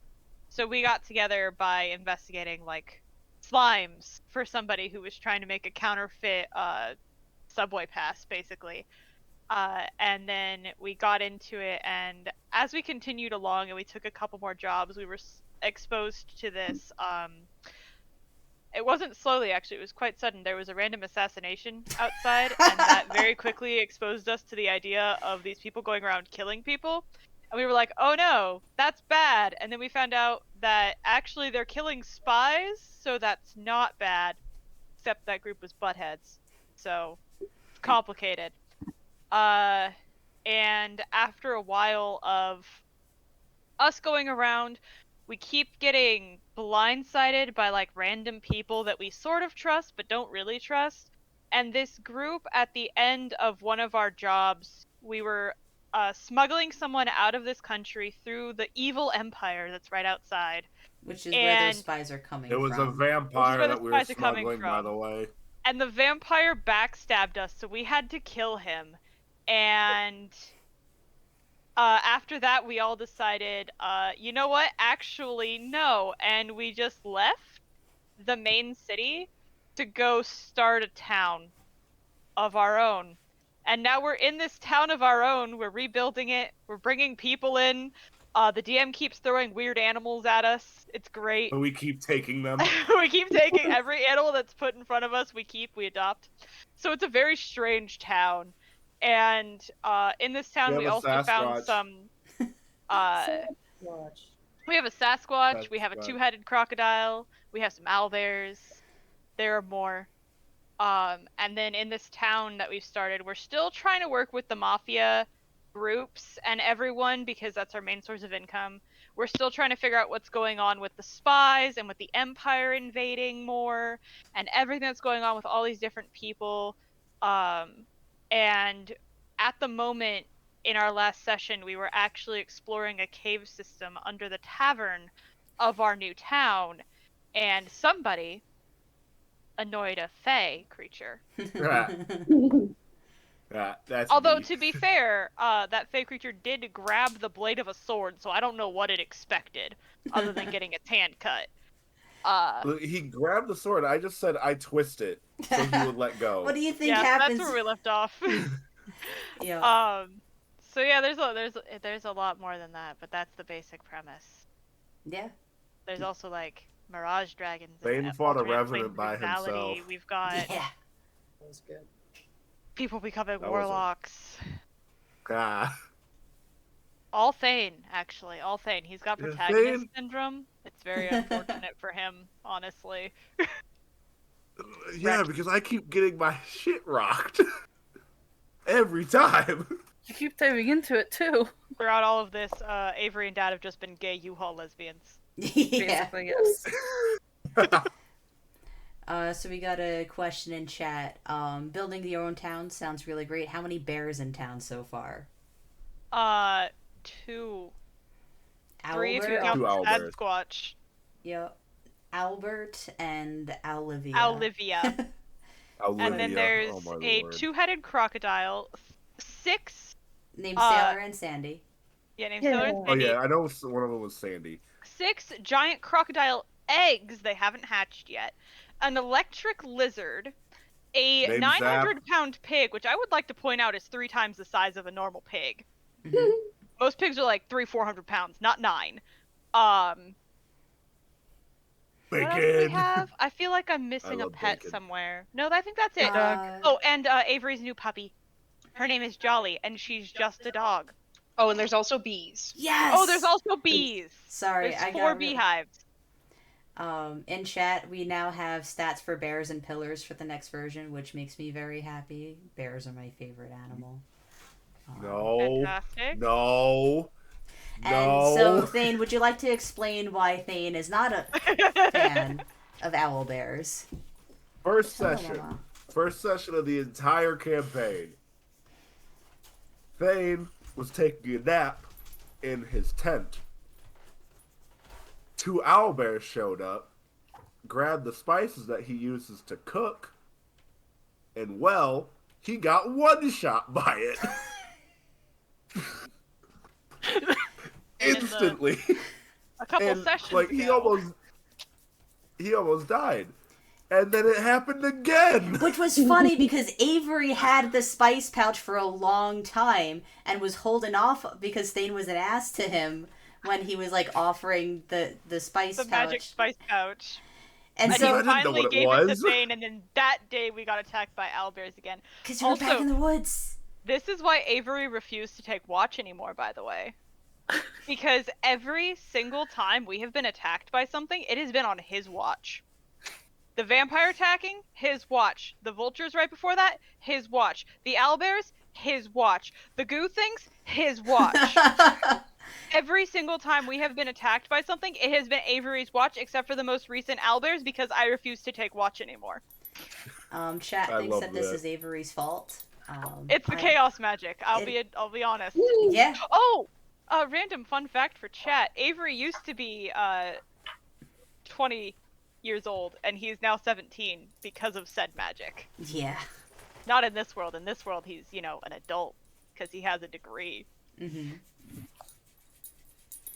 Yeah. Nerd. And it's funny Yeah, in because this every world, time. Thane is definitely. Oh, Okay. sorry. Go for it. Oh, Thane is definitely like early 20s Mhm. Yeah, in this world. Avery's like 22. Once again, I have the oldest 23. character. He's like As 52. always. Nice. I don't know That is about still you, 18. but I'm feeling 52. Him every morning, he gets up and his knees crack. It's provided by the sound of his Mama. back cracking. You Oh don't my have to be God. 52 for that. Oh yeah, no. That's fair. I'm just thinking about Archimedes Go for it. and what. Oh my Oh, god. Thane is. Oh yeah, definitely one of our early party members, 20s which is not here, is a literal owl. Yeah. in this Yeah. world. Who is He is our war criminal. yeah, he Yes. used Once to be again, I a have the wizard's oldest familiar. character. But his Now he wizard should is have the 52 felon years. asset. Oh, absolutely. Still 18. You need to stop In this. spirit, if not in literal practice. Him every morning, he gets up and his knees crack.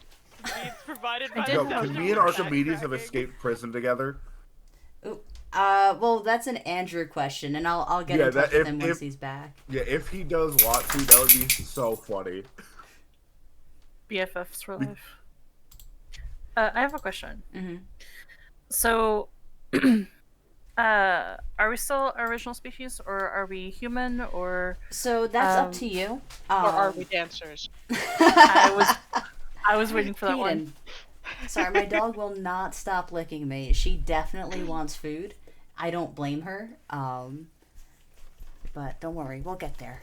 We'll get there. What was I gonna say? You could be magical races if you would like. The way that I think about it is people who are not keepers just see you as a normal person, like they just complete blinders on, whereas other keepers would see you as you really are. I'm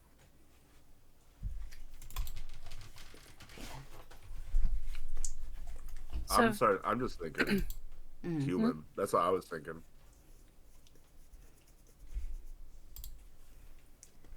I think that's what I'm going to end up doing too. Mm-hmm. Yeah. All just gonna be humans.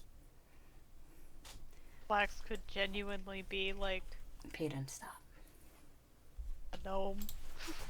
Flax is just a short person. Just very short. Short buddy. Human dad has blonde hair and blue eyes, because of course he does. Mm-hmm.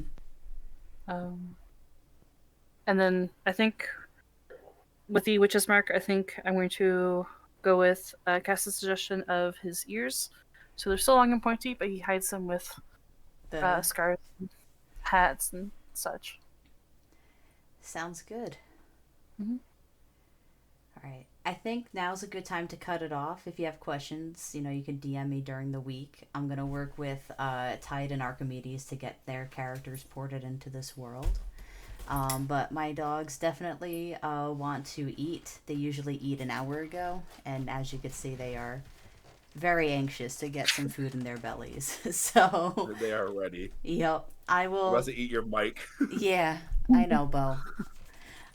So yeah, thank you all for joining me on this playtest, and I look forward to getting this started next week. Peace out, everyone. Thank you, chat, for joining in. See ya.